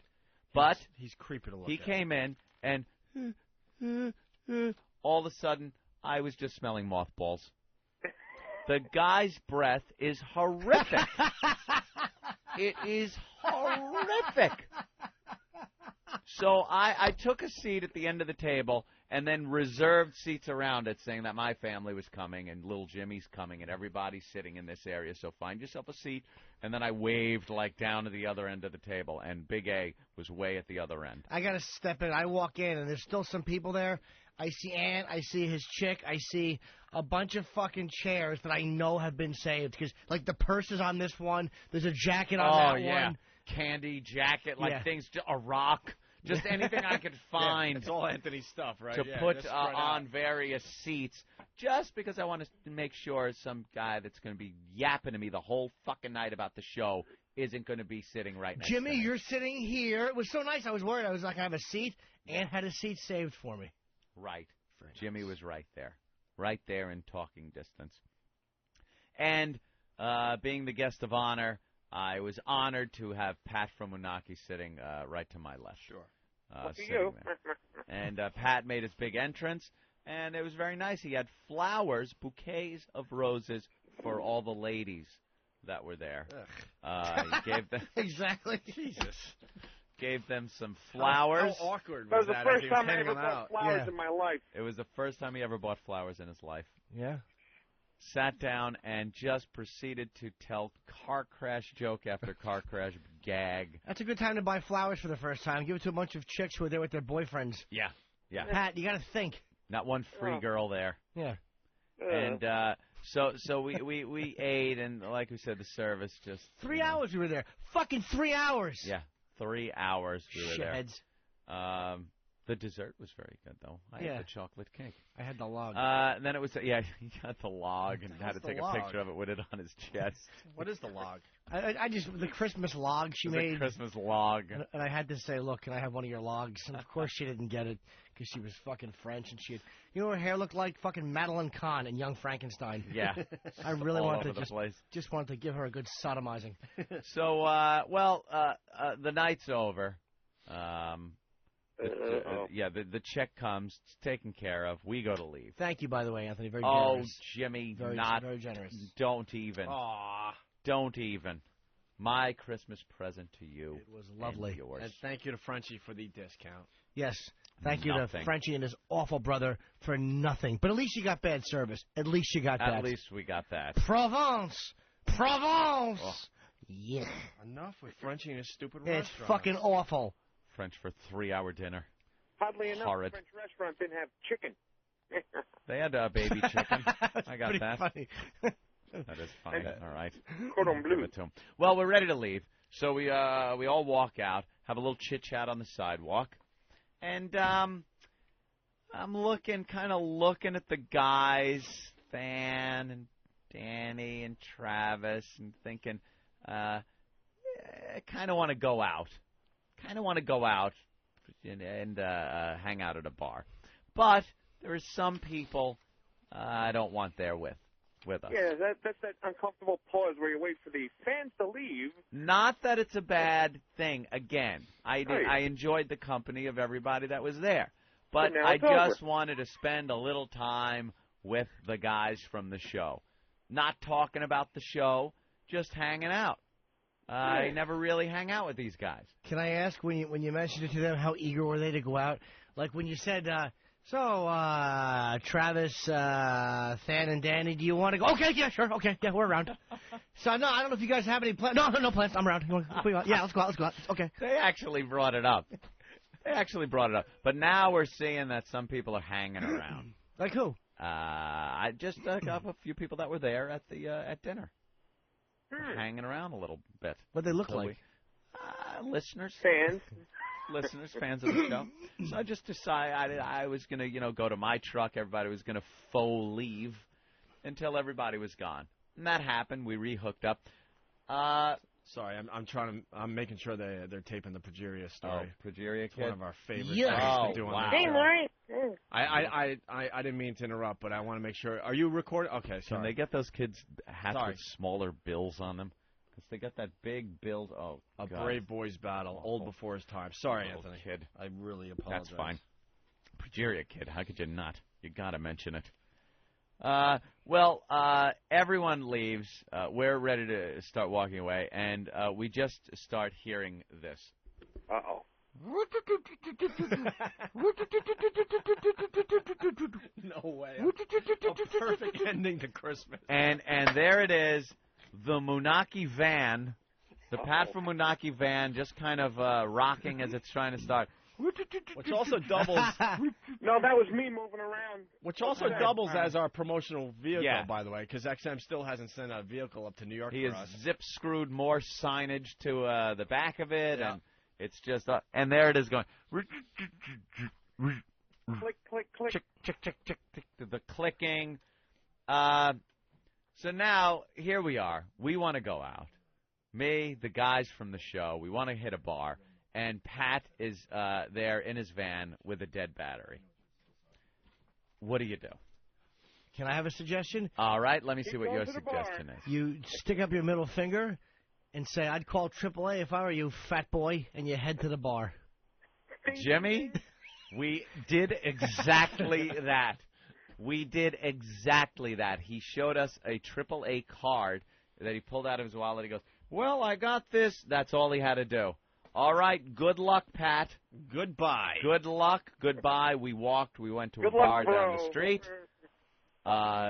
Played some foosball for the first time in quite a while.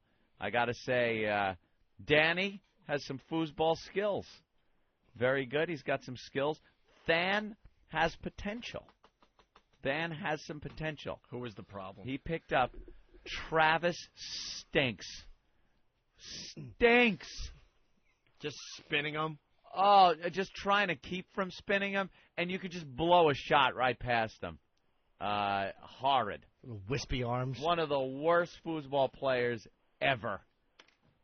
But we all had fun. Than was very good. He's got some skills and a lot of potential, blocking some shots. And Danny's pretty good.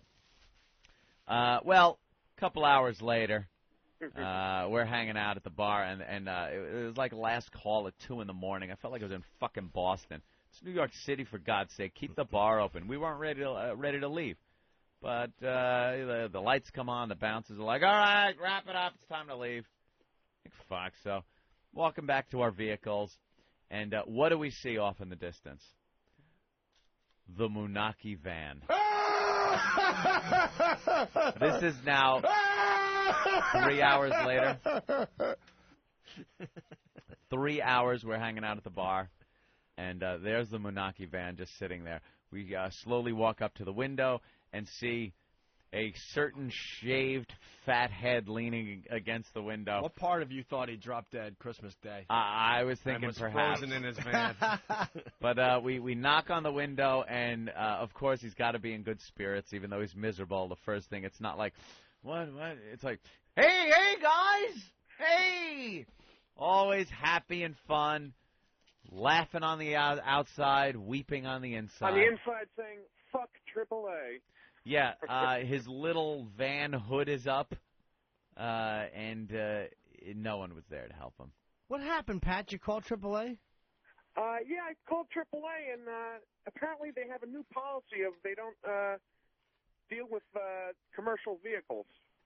They used to say the person's insured, not the vehicle, but evidently if I called 5 minutes before, they would have been able to help me. Really? Not really, that was exaggerating, but... Yeah. They just have a new policy of commercial vehicles. Once they found out it was a commercial vehicle, they said, basically, fuck you. They have a new policy that Pat from Munaki doesn't have AAA. This just in, I have video on my phone of Pat walking to his dead van as we leave to go to the bar to have a good time. Yeah.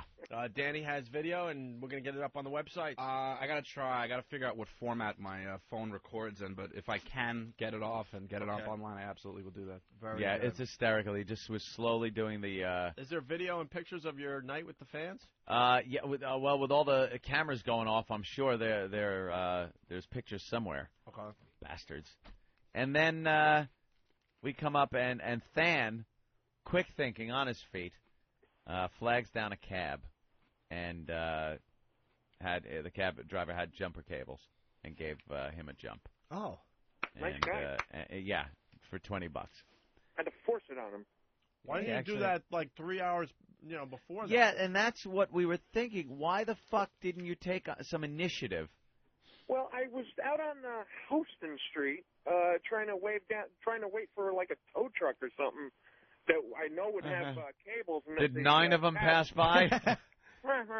Tow? No. Wait, Pat, how'd they know it was a commercial vehicle? Why didn't you just lie? Because they've helped me before, and that wasn't a problem. So the conversation starts steering towards, is it used for commercial purposes? And I'm like, well, it's a commercial vehicle. You say no, you idiot. But it wasn't a problem before. They towed it from South Jersey when I went to was trying to go to my wing contest. You just needed a jump. Yeah, I know. For some reason, you decided to fall asleep in your van. You're the kind of guy that I swear, if your car got stuck in a blizzard, they would just find you dead, frozen in it. You wouldn't even try to do anything. I didn't want to inconvenience anybody. And that's him. Well, what's 3 hours on Christmas? I was going to wait till morning and then call my friend after he had a good night's sleep. Pat, what were you doing in the van for those 3 hours? For 3 hours. While everyone else was in the... No, I wasn't listening to anything. No, just Jeep.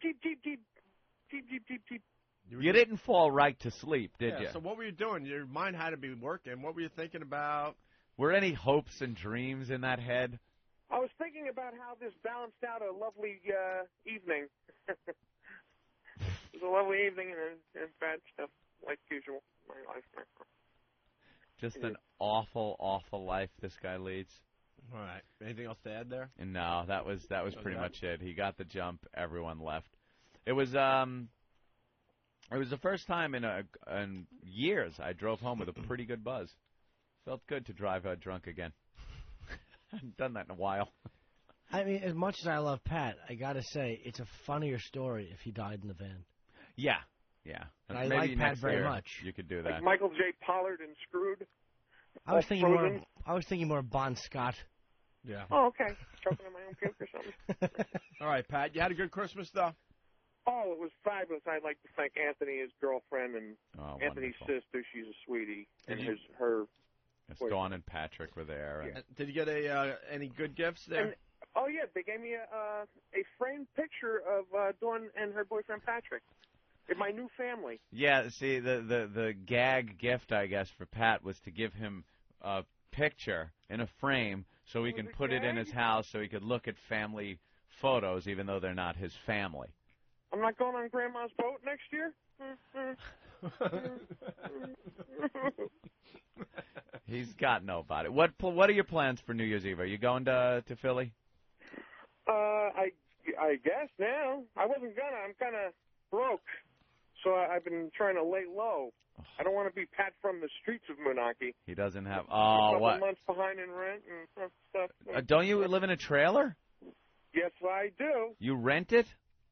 Well, the space. There's a pad fee, I believe they call that. A pad fee. What could a pad fee for a trailer possibly cost? It's like it comes up to like $700 a month. Are you shitting me? $700 a month for a slab of concrete? Well, plus water and heat and the stuff for the stove. I have propane for stove and. Oh, so it's $700 covers everything. Are we going to have a fundraiser soon? No. What type of trailer is it? Is it one of those? Can you hook it right up? 1970 Buddy trailer. A 1970 Buddy? Yeah, that's what it's called. And does it have wheels? Yeah, but I wouldn't try and roll it anywhere. No, is it? Because I know there are two types of trailers. There's the square type, the rectangular type that people live in almost like a house. Yeah. Then there's the ones that are pretty much just meant to hook up behind a pickup truck or something. Yeah, this is like a permanent thing here. It's like 30 feet long, about 12 feet wide. All right, it's a 12-foot wide, 30-footer. Right. All right. Yeah. Well, all right. we might have to do a Pad fundraiser. Jesus. Yes, buy Pat a shotgun. Well, I'd love to drive around in an Opie and Anthony van promoting the show all day, have my career. That would be great. Yeah, that would be great for something. everybody. How much would a new trailer cost? Oh, I don't know. If you got a new one, the new ones are like houses these days. They got like vaulted ceilings and everything. They're like $50,000. Yeah, like about 50 G's. Yeah, they really figured out how to make you those could get things a. nice. Does yours leak? Oh, yeah. I got a hole in the floor from when my foot fell through. Because I had a water leak that I came home one day, and it was just like the floor was all. Wait a minute. You stepped through your house? Yeah, my foot went all the way to the ground. It's like 3 feet off the ground, and I got a real big bruise on my thigh because my one leg like crunched up underneath me, and the other foot went straight down to the ground. Now, what did you do with this hole in the floor? I covered it with a piece of metal. Was it a rust? Did it rust? Is that what it was? No. It's like subflooring, but it got wet and then it got weak and It rotted. So your ceiling leaks. No, not the ceiling. No, I had like a pipe burst in the kitchen. Okay. And since the trailer isn't level, all the water went to one side. Now, what do you like do? One of Batman's arch enemy's pads where it's all on an angle. What do you do in the winter? Don't your pipes freeze? Yes, as a matter of fact, they do. Yeah, everyone that I know that owns a trailer, their pipes freeze because there's supposed to be some kind of skirting underneath and some heat maybe under there. Yeah, I have like trestle where there's like holes in it. Yeah, so the wind blows through, your pipes freeze. So what, you go the winter without water? No, what I do is I try and keep the faucet running. So he's got to keep his faucet running so it doesn't freeze. Yeah. So, now, what about heat? What type of heat do you have in this thing? Kerosene heater. A kerosene? No, it's kerosene run furnace. Do you know what actually might help? If you the car, you take a hose for the exhaust pipe, and you hook that up, and you put the other end in the fucking trailer window, and you allow that to warm it up for you. It would. Now, isn't there a danger of carbon monoxide poisoning in those trailers? With the kerosene? Yeah, the flume isn't sort of lined up correctly. Yeah. I do sleep well at night. Jesus. I get real drowsy. In the morning's a problem. You know what we should do? Can we do cribs before? We have to do before this weekend. A Pat from Moonachie. Are you crib. home the rest of the week, Pat? Well, it's kind of slow this week because one of my main customers. Will you let us film your place? We haven't done cribs in a while. No cleaning up or anything, you bastard. I must clean up. No. Can we bring a couple of the guys over there maybe one day this week and do it live on the show? And then we get video, then we throw it up on the site. It's a great bit. Are you there Friday? No, Friday Eric Logan was nice enough to give us the day off. Yeah, Friday. we wanted to work, but the boss said no. He said we had a great year and that we should take Friday off. It was very nice of him. I guess maybe Thursday. All right, we'll try to figure something out off air. Pat, we got to fly for now. There's too many people calling in right now. Okay, I'll go. All right, Pat. Happy holidays. All right. Things are looking up. Bye, Pat. Can someone ban Sir Bucky? What are you doing? He's IMing me. What's he? I gave a strict warning on Pal Talk that there will be no IMing me. Is there more than one camera for the show? Sir Bucky, bye. Maybe Sir Bucky. Let me say. Maybe Sir Bucky wasn't there when you gave the order. Care. We're getting we're going to get a bunch of webcams for the new year. We will have multiple cameras. They will be in the office, in the studio. But I said no IMing me, and you IM'd me. Bye-bye, Sir Bucky. Sir Bucky made the fucko list. Frenchie. Yeah, what's up, guys? Oh, listen how depressed Frenchie What's wrong, sounds. Frenchie? I'm in California. It's 5:30. I mean, it's 6 o'clock in the morning. 6 in the morning, yes. Frenchie. Yeah. We went to Christmas dinner at your brother's restaurant. I know your brother had a falling out. He's a fucking asshole. He's a fucking asshole, as he says. Yeah. What was the problem? I believe it was just that you are an employee, and you didn't like the idea of your brother telling you what to do, even though it's his place and he's your boss. And He's just an because it was asshole, your that's brother, what he is. you decided to mouth off.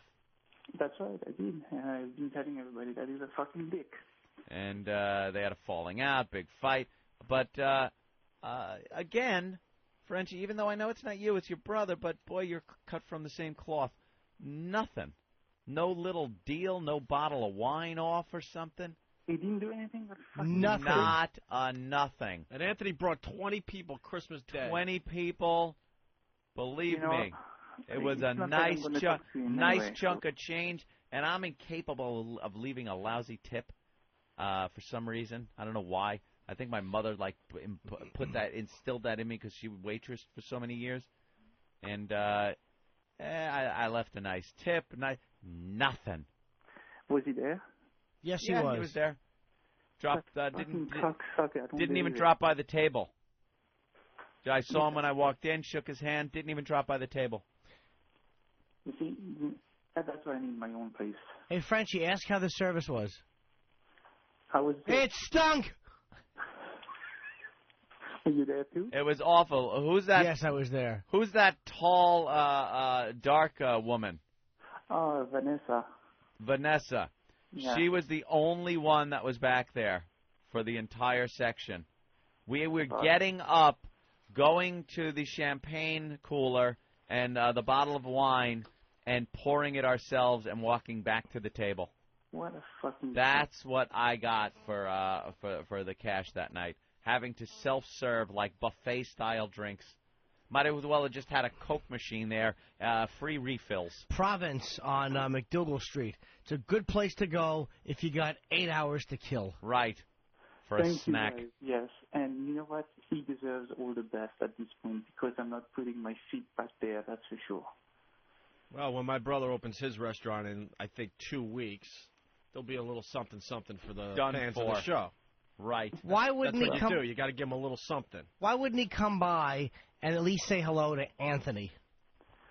Come by, see how everything is going. Hey, guys, is everything fine? Thank you for the 20 people, Christmas Day. Thank you. Right. Well, I don't believe he didn't go there. I mean, usually he does that. I mean, if I would have been there, I would have been there the whole time and make sure everything. Well, that's a right. problem, too. But, just stopping in every so often and saying hi is... Let's say hi to Joe. Joe.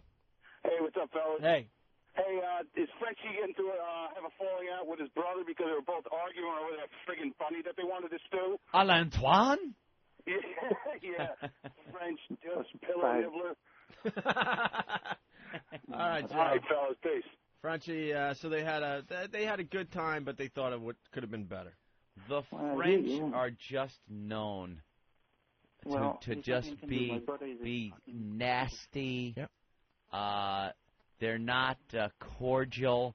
They treat Americans like shit. Your brother's a skinflint. Oof. That's He's tough a language. real pinch penny. That is some tough language Damn you're using chiseler. All right, Frenchie, we're going to let you go. All right, good There you night, go. guys. I'm going back to bed. Go That's back all right. to Thanks for sleep. contributing to Norm. All right, we're going to go to break. We're going to back up about a half hour. Anthony was talking about that World War II I just like the collection of memorabilia. his What and- can I say? And he's got some... People think I got issues. He's No. got some... Got a collection. Right. Well, Stephen Lynch has a great song about... Enjoy it. About your little obsession and your little collection. Oh, okay. Do you know I was doing a radio show in Houston one morning and I was bombing so badly? These fucking Walter and Johnson, they started playing this other guitar act, something, whatever his name was. They're like, my God. Do you know how bad you have to bomb as a guest comedian when they're playing guitar parodies? Bad. Oof. That is a bomb. All right, and we got lots of cool stuff to get to. What's this? Progeria Kid. Oh, is this the shoot? Are they going to show the shooting? Has anyone seen the shooting they've been showing on CNN? The black guy, a bunch of cops around him. They're blocking his face out. Maybe they'll show him being shot. It's on CNN right He's now. waving his arms. He's all well dressed. He's in a gray police suit. shooting? No, they're not going to show it. They're not going to show it. Of course not. It'll be on the internet. All right, we go to break with this, and when we get back, we talk about the Progeria Kid, the latest Progeria Kid. They just did a piece on TV. We'll get into that next. Because the music and it's raging inside you, forever preaching you to your screams and whisper, hang on you, twisted transistor. The latest from Korn, Twisted Transistor. Who's playing guitar for Korn these days? I don't know. Wow, that sounded kind of cool. I tucked her in my water bottle. Oh, cool. I still put again. Where are you going now? Yo. Mike in New Jersey, what's up? Yo, motherfucker, you guys still fucking rule, man. What do you mean? My wife just bought me the XM. I asked that bitch months and months ago to fucking buy it for me. She said no. She bought it for me for Christmas, man. Christmas. Best I ever got. Oh, awesome, man. We're kind of fucking off this week because who wants to work between Christmas and New Year's? But here's the deal. Friday we're taking off. We're going to do best of the year type of bits. And then all weekend long you can really catch up on what we've done on satellite radio, okay? I know. I caught up on it a little bit over the weekend, but it was fucking awesome, man. You guys still fucking rock. Thanks, Mike. Well, we got bonus material for Friday that we couldn't fit into the special, so make sure you listen. All right. Thanks, guys. Thank you, Mikey. All right. Welcome aboard to all the people that got XM for Christmas. A lot of old listeners finally jumping aboard, and we appreciate it. We got a story on the progeria kid, Anthony. Yeah, we saw him up on the TV screen. They're doing a little story on the progeria kid. That's that disease that makes you age at an accelerated rate, like a Star Trek episode. Well, the kid they interviewed this morning, he's 13, but they figure his body is 80. 80? He's got the body of an 80-year-old? Of an 80-year-old. Yeah, their skin gets all transparent, kind of. You can see the veins in it. You get like old people, big light bulb head. What is the real point of throwing these kids on TV? Seriously. Freak show. It's a freak show. Yeah. Oh, they'll make it sound like it's not. Because there's only a couple of them. And we need to know about this, but it's a freak show. There's only a couple of them wandering around. That's unlucky lottery, right? If you have a kid and it's progeria. Sucks to be you. Sucks to be. Got to be unlucky lottery. The odds, like one of those are born every year out of everyone on Earth. The odds are so slim that's got to be unlucky lottery. Just one a year pops out? Yeah, something like that. It's ridiculous, the number. As far as making That's us a aware of it, collectible. you It pretty is a much collector's item. I want to collect progeria kids. Yeah, wrap them up in Nazi flags. Why don't you have them walk around? Come on, goose step, you little old fuck. Yeah, that's pretty obvious. Like if your kid's 2 and he looks 60, he's got it. Yeah. Just fucking, open the door, let him walk out. Know what would be a great bit? I got a job. Because they're photoshopping their asses off on whackbag.com. Yeah. Did you see on whackbag.com they made all the people from this show into South Park characters? Yeah. That was hilarious. Yeah. I wonder if there's a program to make everyone look like a progeria kid. Progeria. There's probably not a program, but I'm sure they'll do it. Make us all look like progeria kids. Yeah. There's your homework assignment, America. Make the show look like progeria kids. Yeah, if you're a new listener, you're going to want to go to opieandanthony.com every day. And whackbag.com is a great fan site. They're doing some crazy things over there as well. And now we got the webcams that we're hooking up. It's going to be a great, great year. Right. All right, here's some of the audio from the interview with the progeria kid and his family. Now, the story of a remarkable 12-year-old boy from Darrington, Washington, who is wise beyond his years. He's also aging beyond his years at a frightening rate because of a disease so rare that only 14 other people in the United States have it. Robin. Wow. That's less than one a year. That's right, look. That is the unluckiest lottery ever. 14 in the whole United States. You know what that means? We're getting good. We're getting good with the medicine. Yep. Yeah, they're kind of figuring it out. Absolutely. Thank What God for kind coat of- hangers. What kind of gene is that just floating around? Is that in everybody, the potential for it? Can't be, right? I don't know. It's got to be floating around in one person that was like cursed years ago. Ooh. Hello. Hello. Happy holidays. Hi. How you doing? Who's this? Who do you think it is? I have no idea. You had a bad connection. Voice doesn't sound familiar. Lady Di. It's me. Lady Di? Who's that? What do you mean, who's that? I'm serious. Who are you? I'm Diana.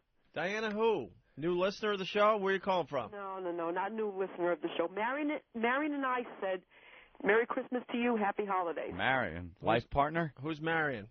What do you mean, who's Marion? You're marrying somebody? Who? Who cares? Who are you marrying? Marion.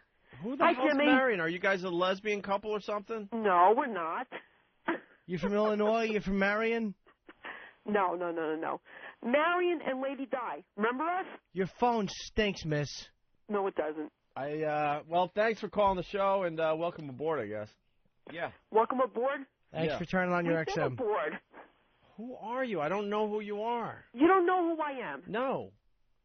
Oh, come on. Have you called the show before? We were just up there in October. Well, there's people Now, do you outside know the who I studio am? today. There's people outside the studio every day. Okay. All right. Well, we well, were thanks. up there.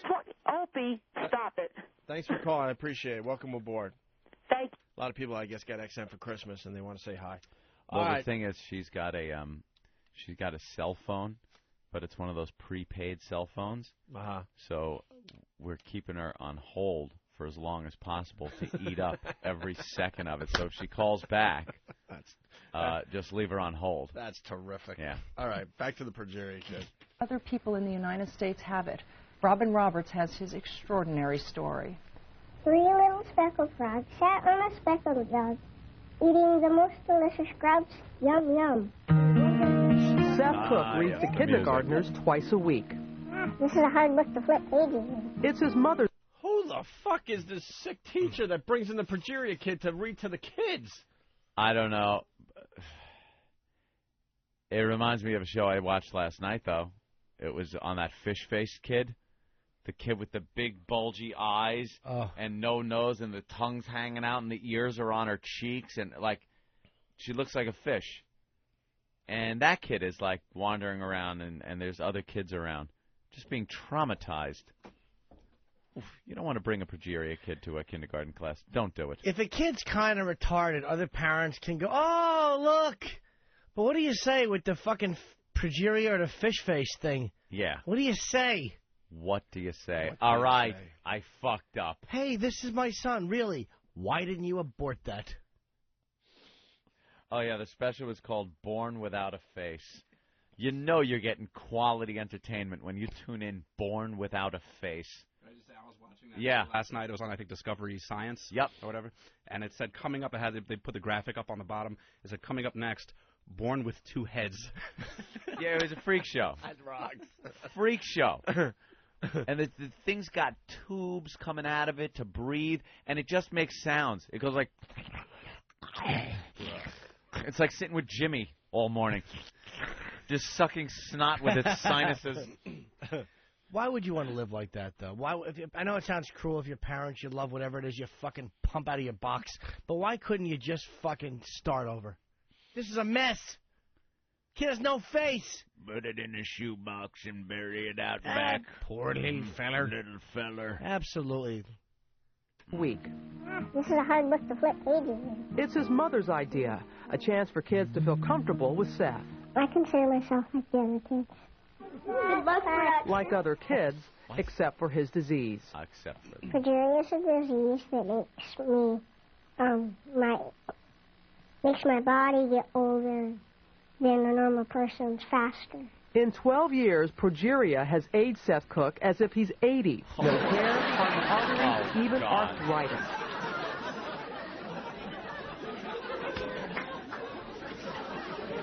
Oy vey. Can we catch the early bird special? Yeah. Like he's 80. That's awful. Great. Does he drive in the left lane 10 miles an hour with the blinker on? Oi! Why is he Jewish? I don't know. But that's nice that the mother wants the kids to get used to him. He's got 3 years left. Yeah, learn to love him. Yeah. Just when you start to like him. You might want to speed up the getting used to the phase. Fucking puppy outlives him. Wonderful. So you slept all right, buddy? Mm-hmm. How about you? Good. Seth was 18 months old when his shocked parents learned that their baby boy was one of the few kids in the United States with progeria. Okay. First, there was, denial. We thought, oh my gosh, why him? Why us? Doctors don't know why, just that progeria is a genetic mutation with no known treatment nor cure. Most victims die from a stroke or heart attack when they're teenagers. Patty and Kyle Cook spend every precious possible minute with their only child. He knows that his life is not going to be as long as everybody else's life. Being 13 years old is a very big wish and dream for him. He wants to be a teenager. Jesus. Seth was only 18 months old when he retired. Creepy. Yeah, keep believing in your gods. Really. I'm a progeria kid looking to retire here in the United States. Seth has been dying for the same heart attack for 6 months. Well, there's a lot of questions that need to be answered. And if I see a baseball cap on the table, I'll know we have a deal.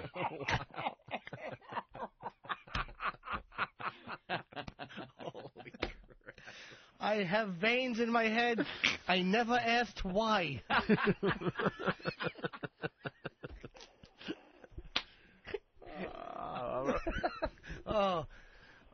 Romper Room won't take him. Rob from New York, what's up? Hey, morning, boys. Morning, Happy Rob. birthday, Jimmy. Howdy. Hey, I was just wondering if these progeria kids get a senior discount with their Happy Meal. That's it, punching out. The trucks.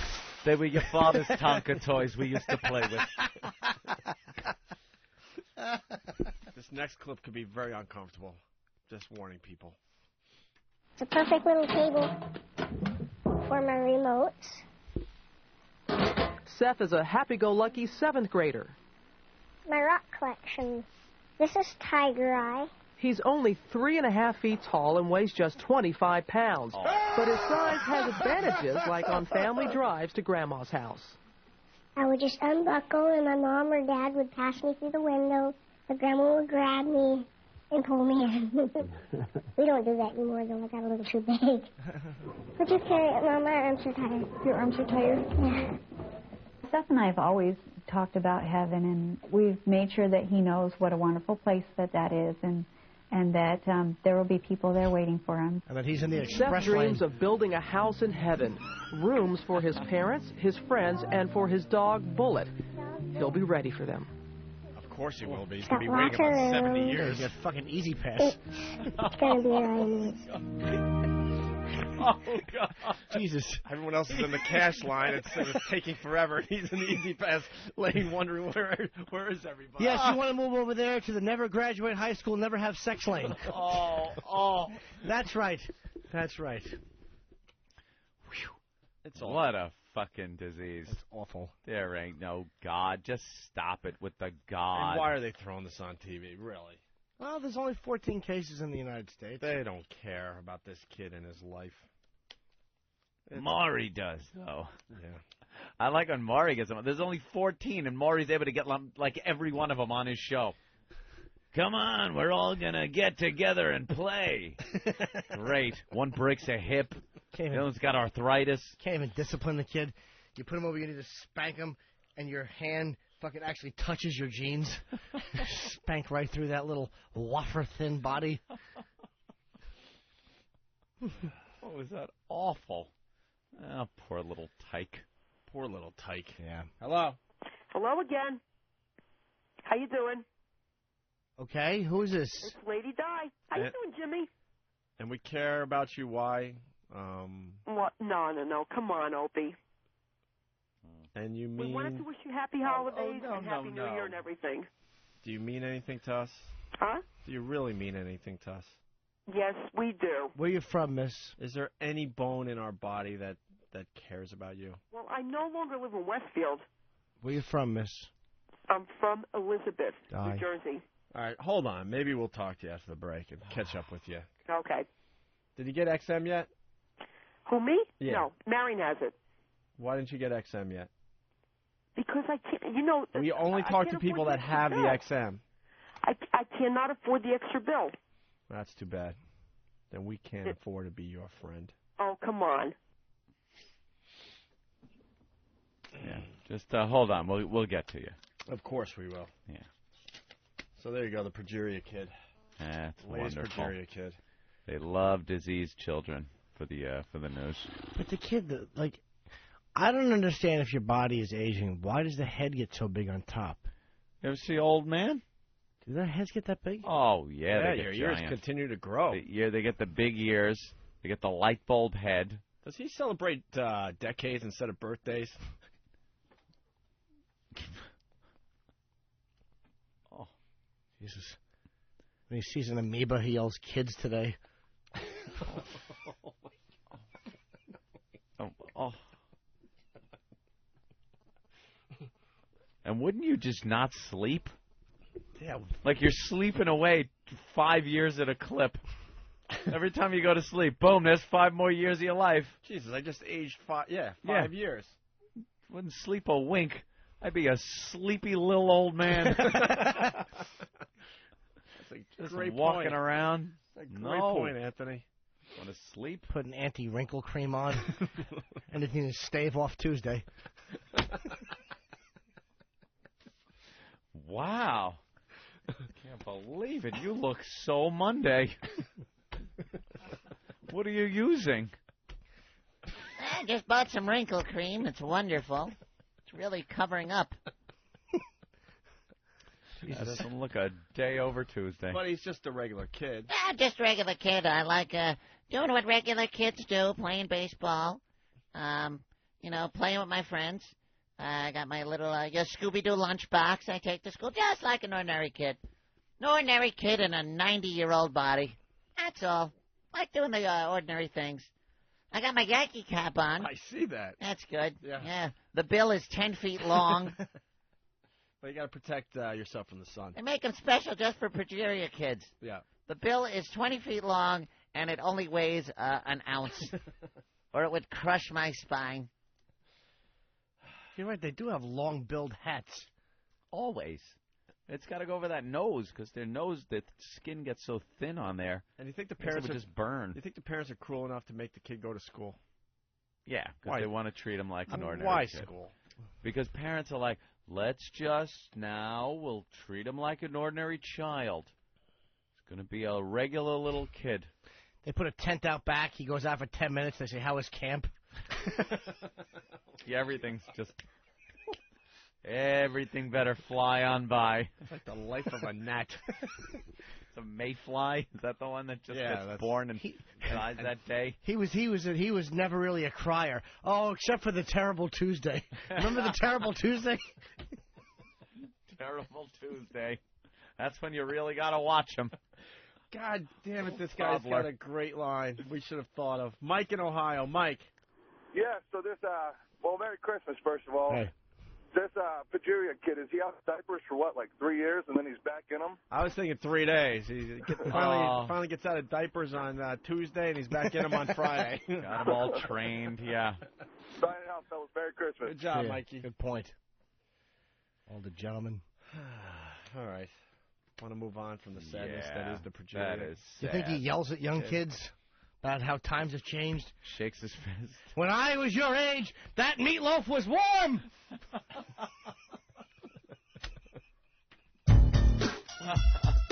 Ooh.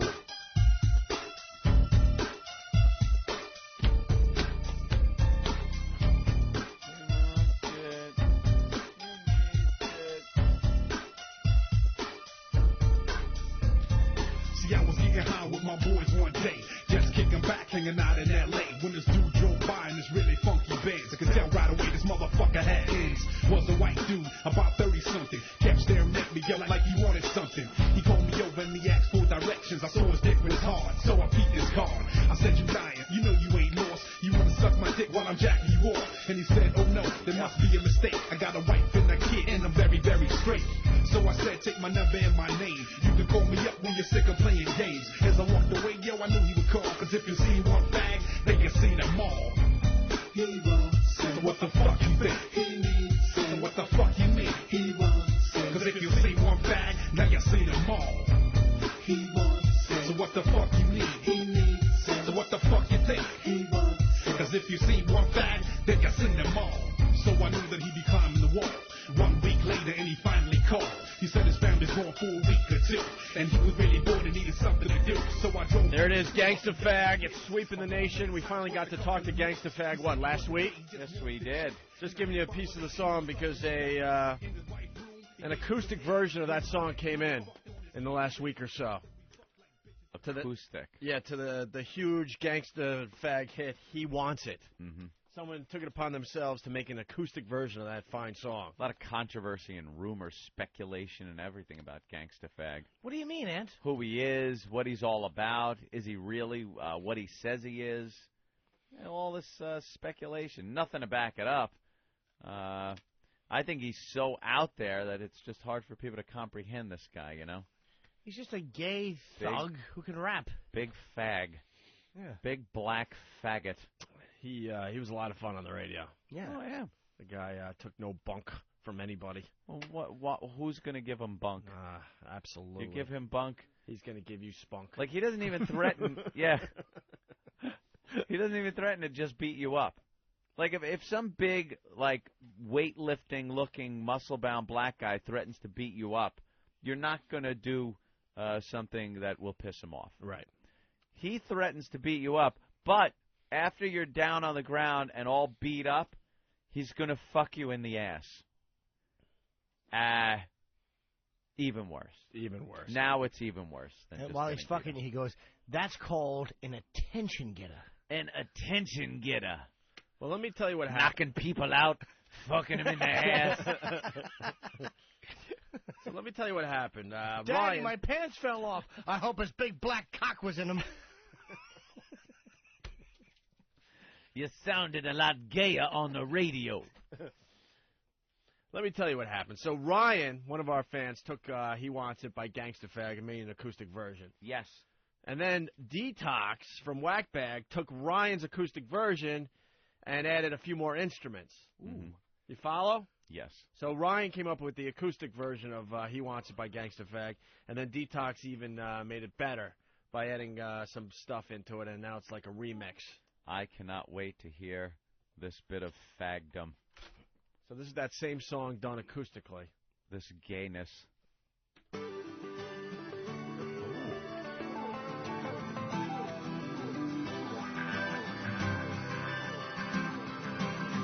Getting high with my boys one day, just kicking back, hanging out in L.A. When this dude drove by in this really funky Benz, I could tell right away this motherfucker had ends. It was a white dude, about 30-something, kept staring at me like he wanted something. He called me over, he asked me for directions. I saw his dick was hard, so I peeked his card.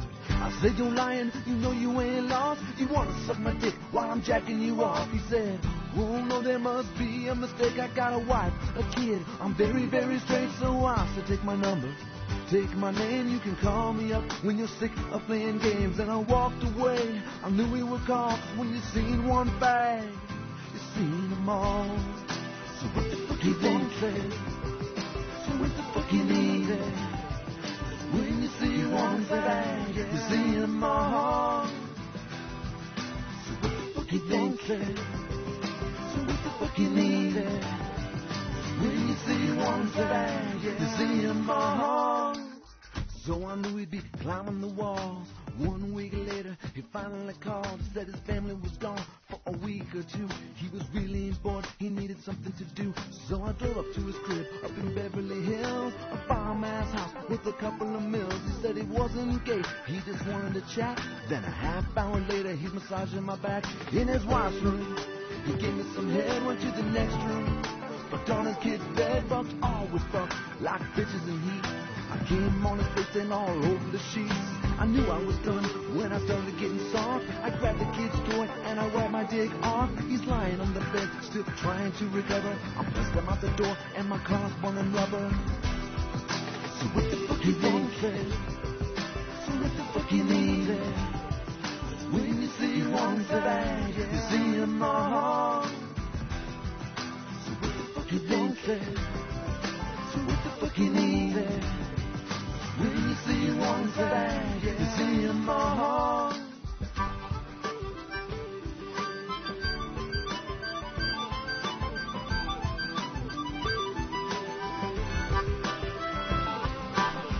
So good he just couldn't pass up. So all that week I'm tearing that ass up, 'cause he loves to ride him, he loves to suck him. After I was done I let my homeboys fuck him. Now his punk ass calls me every single day. I told him I was through. He told me that he pays, so not twice a week I'm getting paid to tap him. He paid me with the cash and the Visa platinum. 1 month later, the cat is out the bag. Oh, this motherfucker starts stressing and dragging. I did my thing, I had my fun with him, but it's time to cut him off because I'm done with him. Crying like a bitch and he's trying to beg. Thumb on the ground, holding onto my leg, screaming, "Don't leave, please, Twisted G. This is what you get when you fuck with me." fuck you think? So what the fuck you mean? When you see one thing, you see them all. So what the fuck you think? So what the fuck you mean? When you see one thing, you see them all.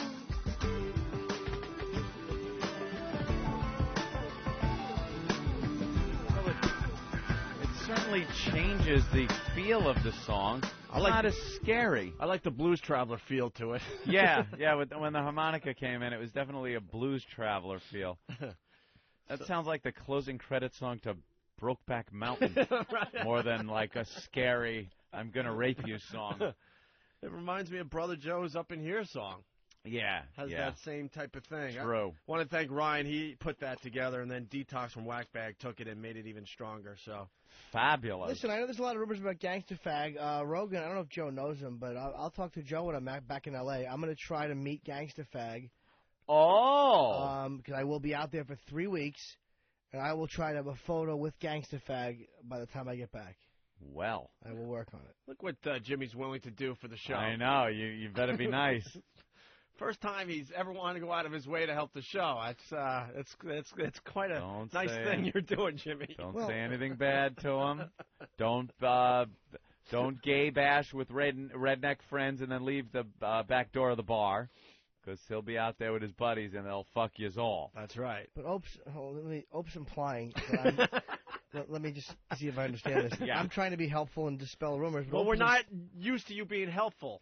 That's all I'm trying to say, Jimmy. I mean, if you want to look into it further, that's just your little brain working overtime. But I just want to be helpful to the radio program. I understand. I figured we could take like maybe him in a vest, or maybe picking me up just to show how big he is, how small I am. Oh, wouldn't that be cute? Yeah, like your arms around each other, like just kind of pointing, a couple of men. You know he would have sex with you then. No, he wouldn't. If he's picking you up, he couldn't resist. But it's not gay because Jimmy's actually going to be Jimmy Robinson when I'll have my cape on when he meets Gangsta Fag. Jimmy Robinson. I used to picture Jimmy Robinson with his cape, riding his little tricycle by. Oh, that was Jimmy Robinson. Yeah. But anyway, I will try to maybe through Rogan. Well, you make that work. That's very nice. Make Jimmy. it work. Make it happen. And you know what? As a matter of fact, this is how secure I am. All right. The Gangsta Fag. Look at him. I show him this. I go, go ahead. Let's take a picture. Take a picture with that. Oh, well, I get a supple, delicious little backside.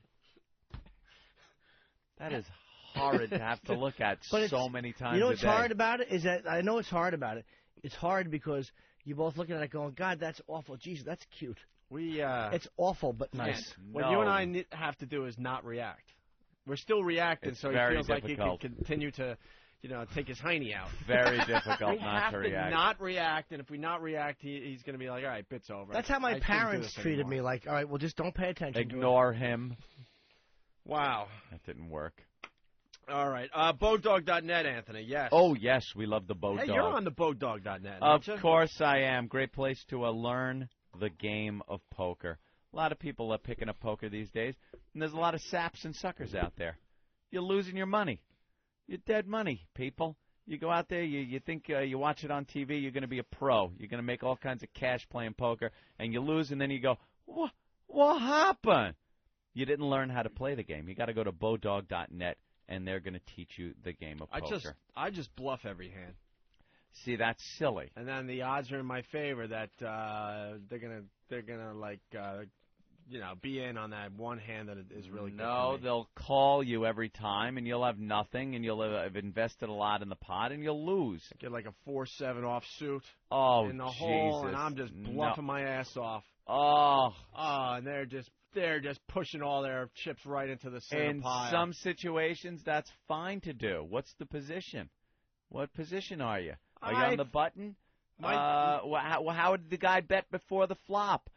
These are things that you got to learn. This is the beauty of how I play poker. I don't understand positions. Uh-huh. I don't know any of that. So if I don't understand any of that, I'm just going in, and you can't read me. Oh, boy. Oh, boy. You need Bodog.net. You can't read me. Bodog.net. Because I'm not even hesitating. I have a 4-7 off suit in my hole there, and I don't know what that means, so I'm not even hesitating. You don't even care. I'm all in. I'm all in. I'm just all in every time. Oh, you would be a welcome treat at the table. All right, Bodog.net. You gotta learn how to bluff, how to bet, tips on hand selection. It's free, Bodog.net. It's fast, and you're gonna get all the tools you need to make you a stronger poker player and win some money and not be silly and bluff every hand. All right. Go to BODOG, Bodog.net. Very good. As we go to break, I think we should play Brother Joe's Up in Here song. That's one of my favorites. It really is great. Joe did a great job on this one. It's the James Taylor version. If James Taylor did had DMX's done, song Up in Here. Yeah, Up in Here. Let's take a listen to this.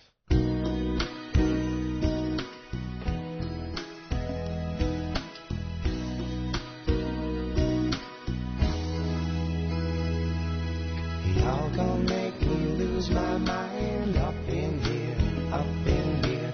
Y'all gonna make me go all out up in here, up in here. Y'all gonna make me act a fool up in here, up in here. Y'all gonna make me lose my cool up in here, up in here. If I got to bring it to you cowards, then it's gonna be quick, alright. All you mans up in the jail before suck my dick, and all them other cats you run with get done with dumb quick. How the fuck you gonna cross the dog with some bullshit? Alright. There go the gun click, 911 shit, all over some dumb shit. Ain't that some shit? Y'all niggas remind me of a strip club. 'Cause every time you come around it's like what? I just gotta get my dick sucked. And I don't know who the fuck you think you talking to, but I'm not him. I ain't slim.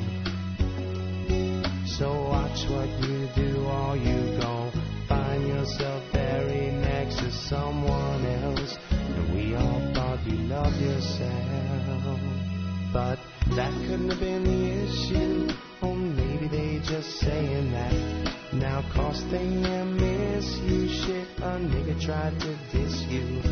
That's why you're laying on your back, looking at the roof of the church.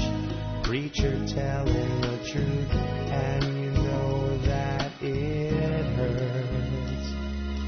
Yeah. Whoa, y'all gonna make me lose my mind up in here, up in here. Y'all gonna make me go all out up in here, up in here. Y'all gonna make me act a fool up in here, up in here. Y'all gonna make me lose my cool up in here, up in here. Whoa, whoa, whoa, whoa, whoa, whoa, up in here.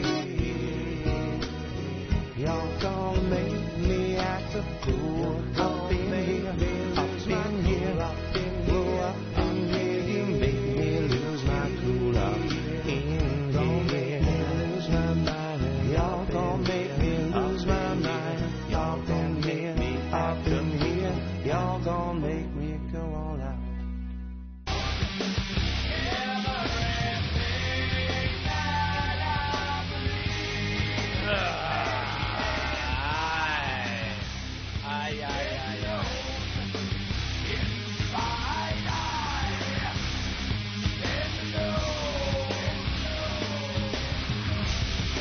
Plug more, Jimmy. Jimmy's now holding his plugs up in front of the Pal Talk camera. I see that. Ah, my friend's band. Huh? I got my cell phone Christmas message from Sully. Oh, very Did nice. ye? Yes. My only real celebrity, rock star friend. How is the old Sully? I haven't talked to him since he came to my show in Boston. I haven't seen him in a while, but I guess he's good. All right. He's A real rock star. Yeah, hangs out with tens. I can't find a disc. But What do you it's need, okay. sweetie? Oh, no, it's not okay. No, it's all right. It's all right. We're in Let's get Amon in here to see where he put it. We're in casual mode. No, I mean it's not okay if you can't find it and you think it's somewhere. And It's all right.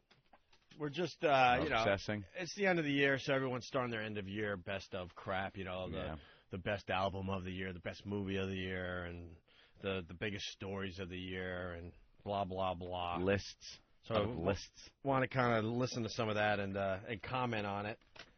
Speaking of movies, though, real fast, Jimmy, you went and saw Kong? Oh yeah, I gotta say, I went with on Christmas Eve night to the 11 o'clock showing, and I loved it. I fucking loved King Kong. You loved King Kong. You didn't think some of the action scenes were too long? Not the action scenes. I thought some of the story was unnecessary. There was a couple of relationships they got into story-wise I didn't care about. You didn't like when she was juggling the rocks for Kong? I really wanted him to squash her. There was a couple of things. I thought she was good.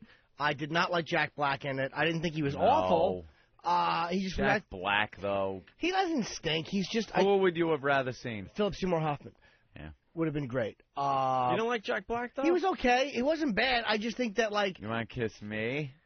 Yeah, exactly. You want a more seasoned guy, because, like, Adrian Brody was fantastic. Naomi Watts is great. Yeah. And the ape was fucking... The Empire State stuff, I'm so afraid of heights. My palms were sweating. That was so well shot. There's like, it's just great, man. I loved King Kong. Loved it. When he's fighting the thing. The thing. Monster. Did you notice, like, a couple of those action scenes, though, looked like they were just running in front of a screen? That was weird. A couple did. Because then some of the action scenes were unbelievable. Yeah, I think some of them they had trouble pulling off. But it's like the worst ones here was still like the best you were going to get 25 years ago. Yeah. Like, you know what I mean? They still did an amazing job, and like a couple of like the ape's face was so like real looking, and it was just really great, man. Yeah. Was it sad? I thought so, yeah. Yeah. No, but it wasn't some love thing. Did you cry, Jimmy? Nah, but I kind of felt choked up. Did you hear the sniffling behind you? When I went one of the first days that it was open, so the theater was ridiculously packed, and there were people crying all around me. See, I didn't hear that. What? What I heard was the other ape on a cell phone. That was what I heard. And it was I was getting so angry at this guy on a cell phone. And I was almost physically jumped up and said something. I was like in a rage. Almost. What kept you from saying something? The fact that I like teeth. Yeah. And I knew that. And I swear to God, I saw this fucking guy in the lobby. No exaggeration. He was 6'8". And you knew there was going to be a problem. No. I'm glad I shut my mouth. Like, I didn't see him until after the movie. And I'm like, that's the guy. I almost jumped up and scolded. And he would have fucking shoved his cell phone down my throat like that boyfriend did to that chick somewhere. Made her swallow the cell phone. Yeah. So I love the movie. I Gangsta recommend it fag, highly. you're right there in one of the rows. Yeah. You haven't seen Kong yet? No. I've got to get to the movies. I went and saw The Ringer. Which one's that? The Johnny Knoxville movie. The retards. Oh, the retards. Hollywood has got to stop wimping He makes out. believe he's a retard to go in the Special Olympics. Yeah, he wants to fix the Special Olympics because of, he needs cash, not to give the whole story away, whatever. And then his uncle has a gambling debt, so they come up with a scheme that he's going to join the Special Olympics and win the whole thing because there's prizes and all that associated with it. Sounds like a great concept. The movie was at best. And let me tell you. And the Special Olympics got involved with the movie and actually approved the script and the movie itself. Can I guess? And now I swear to you, I have no clue what this is about or anything. But can I guess? Because it's got to be a nice, politically correct movie. Right. What happens? Yeah, go ahead. Even though he's a normal guy, and it should be a given that this motherfucker should win everything, the retarded people prevail. Sorta. Yeah, sort of. Yeah. He realizes he's not as good as some of these special. Right, yes. That's not as good. But thinking it's going to be a breeze. Well, there's this black retard that is like wins it every year. And, and the rest of the retards, the special people, don't really like this guy, the black kid. Because Really? He's very cocky and he drives around in a limo and he has people on cell phones. Because, they're getting him commercials and he's getting endorsement deals and all that. So, it makes you not like that special person in the movie. So, in a way, it's like, all right, it would be cool if Johnny Knoxville does beat this guy. But it turns out he's a really good athlete, even though he's a little slow. Blah, blah, blah, blah, blah. Could have been a great movie. And I was thinking to myself, Hollywood just doesn't make great comedies anymore because they don't want to offend anybody. They're awful. Nope. And I was trying to remember, what was the last comedy that came out that was great? I'm not Horse talking about Feathers. The What? Marx Brothers. Day at the Races. Jesus. Something about Mary. Maybe go back that far. I'm talking about a movie that was just laugh out loud funny the whole way. I thought they that didn't was. give a shit about who they offended. I'd say Something About Mary. It was a pretty Yeah? brutal movie. They made fun of retarded people. Yeah, true. She got fucking load in her hair. Right. His dick gets bitten by a dog. I mean, there's like some pretty rough shit. Yeah. There's a scene in The Ringer where this waitress comes over and she's acting. It takes you completely out of the movie. She's beyond unbelievably bad. It was unwatchable. Like, what? All of a sudden, you're not in the movie anymore. You're like, that is the worst acting I've ever seen on screen. There was man, what a set of tits. There's a show on over the weekend, and we got to get it on we got to tape it so we can play some clips. I caught it at the halfway mark. It's retarded people putting on a production of The Wizard of Oz. All retarded cast. What, do they all want a brain? And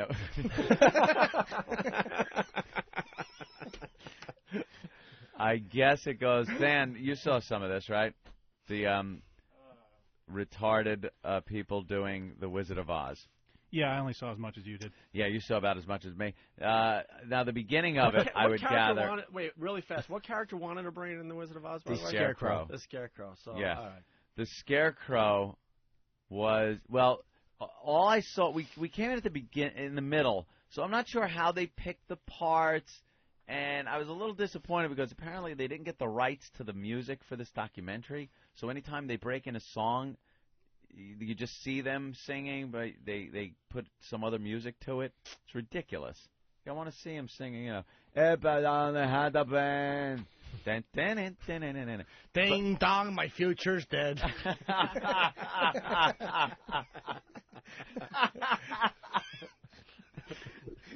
The one part that had me howling, though, is the Tin Man. Yeah. The Tin Man is played by a retarded black guy with these huge Coke bottle glasses, and he's handicapped, so he's in a wheelchair. Now, in order to have him move around inconspicuously, he's being pushed by someone in a tree costume. So there's a tree pushing a retarded black Tin Man around, and he just holds an axe limply in his lap. What station was this on? We got to get Oh, this. it was one of those Cinemax. Cinemax. It re-airs the January 2nd, so we'll have January 2nd, we will tape the whole thing, and the Dorothy and all of them. The lack of any Wait, emotion. What was the dog's name? Was it Dodo?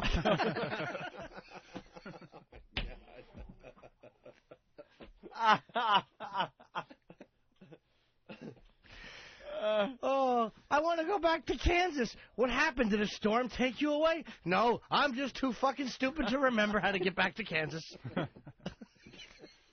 It's right there by the sign that says "Welcome to Kansas," you idiot. The brick road is only yellow because stupid tinkled in his pants again.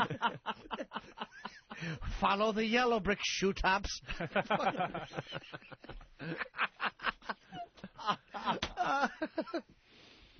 I'm melting. They had the Munchkins, little Munchkin retards, all the characters, all the costumes, and they were all of them, so completely devoid of emotion. Like, their acting was, not that they should be Olivier, believe me, but their acting is just like, we have to go see the wizard. What are we going to do? I don't know. I don't have a brain. The wizard will get you a brain. Follow me. That's the whole thing from what I saw as far as their acting chops went. One was going, oh, maybe we could be able to go and get the wizard. I'll get you some cards. I'm going to go get the thing. But the teacher talked about how much progress they had made, so we can only assume that the first half. Yeah.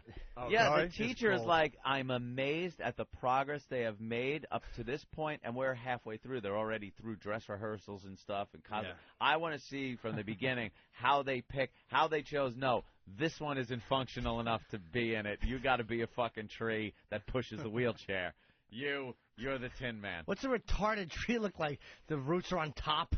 The apples are by his feet.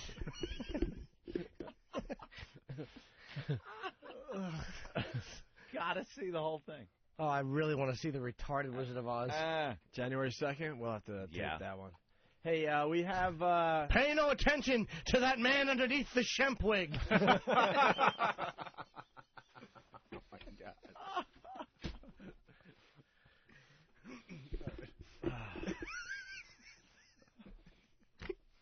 Do they have the scene of the witch melting and stuff? Yeah, it's the entire show. The entire show. Where the kid is screaming, I'm melting, I'm melting. Yeah. Somebody throws him a book. I'm melting. So's your DNA, you daffy bastard. Are you a good witch or a bad witch? I'm a fucking retarded witch. What? Guys, which one is that? It's amazing when you do a national talk show. We have one of the actors that actually was part of this production. Uh-huh. Wow. Hi, who's this? It's me again. Lady Di. And you were in this production of The Wizard of Oz? No, I was not in the production of The Wizard of Oz. No sense of direction. I'm the Wicked Witch of that way. A fucking big Down syndrome head falls out of the sky and crushes the evil witch. And she just talks over you. And here's some tape of the production. Go ahead. Yeah. So just talk. That's what it sounded like. Can you sing a song from The Wizard of Oz? I would like to see that. Shut your mouth. Can you sing something like maybe Ding Dong, My Liver's Dead? Ding Dong, my husband's dead. My husband's dead. A choo-choo train went through his head. Ding Dong, the crossing didn't come down. Be nice now. They should have had the Progeria kids play the monkeys in this production of The Wizard of Oz. Where's the show playing at? Toot, toot, the train is coming. Where's the show playing at? Better watch out. My husband ain't running. Toot, toot. Excuse.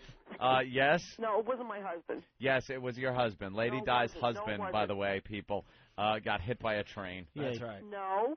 Yeah. All right, Lady Di, hold on. Come on. We'll get to the bottom Yeah, of what hold on in a for while. 2 seconds. Thanks for going with the bit, by the way, you stupid twat. Good job. She really is radio lead. All right, so we'll get that. Yeah. Getting back to The Ringer, by the way, really fascinating observation. They had special people acting in this movie. Oh, see, they had to have the real special people. Yeah, like well, Life Goes like On I said, with Corky. Yeah, they were all Life Goes On type of actors, and like I said, the Special Olympics actually endorsed this movie. That's when you know, oh great, I'm in for a treat. And then, but this is the observation. Then they had regular actors playing special people. And you're like, you weren't really sure which ones. Some were very obvious. That's a special person. That's an actor. But then there were the ones that you weren't really sure. Yeah. It's got to be a hell of a audition for an actor in Hollywood. You Play know? a retard. You're going to be in this movie because we think you look like a retard. Got to be the easiest role, though, to do. Got to be the easiest role. Let's go to Mike. You just, Every time Eric Logan walked by the office, they're like, "You, the hair is perfect. Get in here." What? No, I'm just trying to make a deal with your company at XM. Jesus. Leave me alone, right.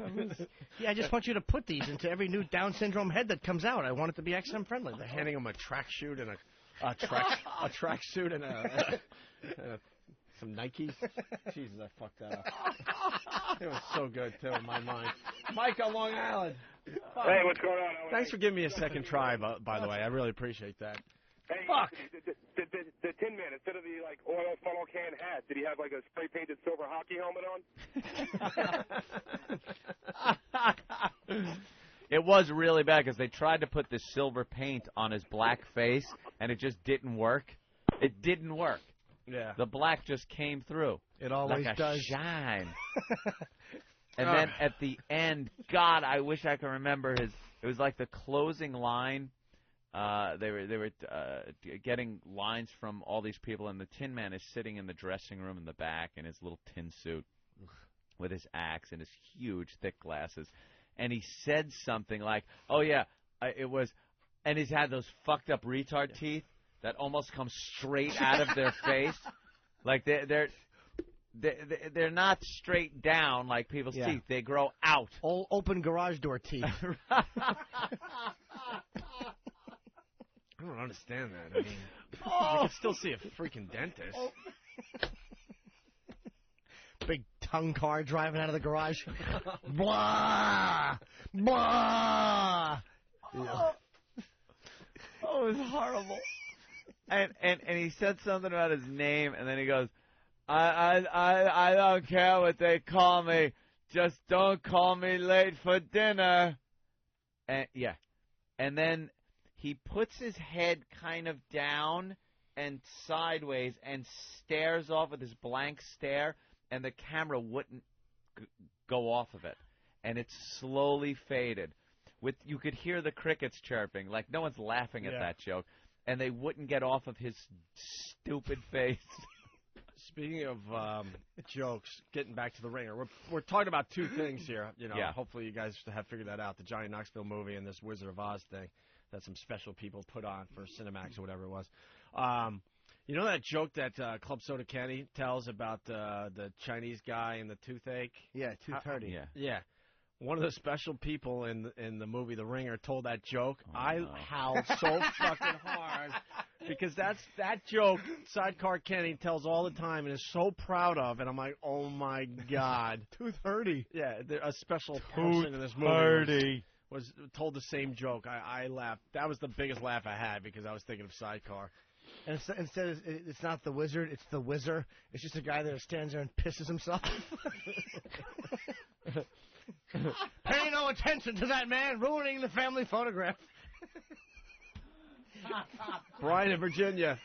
Hey, did Dorothy Quick and Ruby Red leg braces together to get back to Kansas? All right, listen.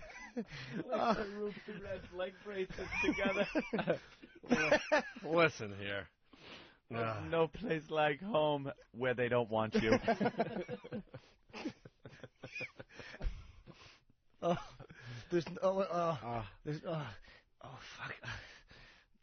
I can't think of it.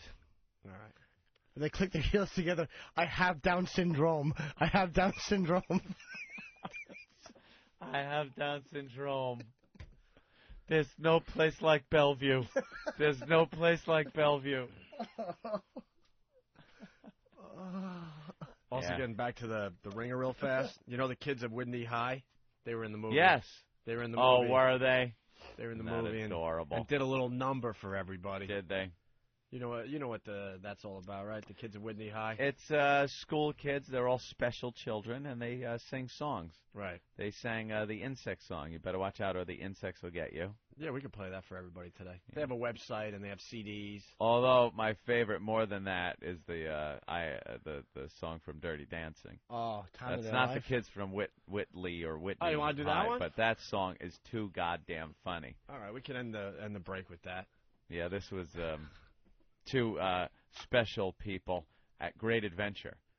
You ever see those places? You can go in and have a record made. Mm-hmm. You sing to it like karaoke, and they make a video and a record. Well, one of the counselors that took these retarded kids on a field trip had the common sense to realize how hysterically funny this is and put it out on the internet. I want to. What was the big song Dorothy sang? Somewhere, where did my brain go?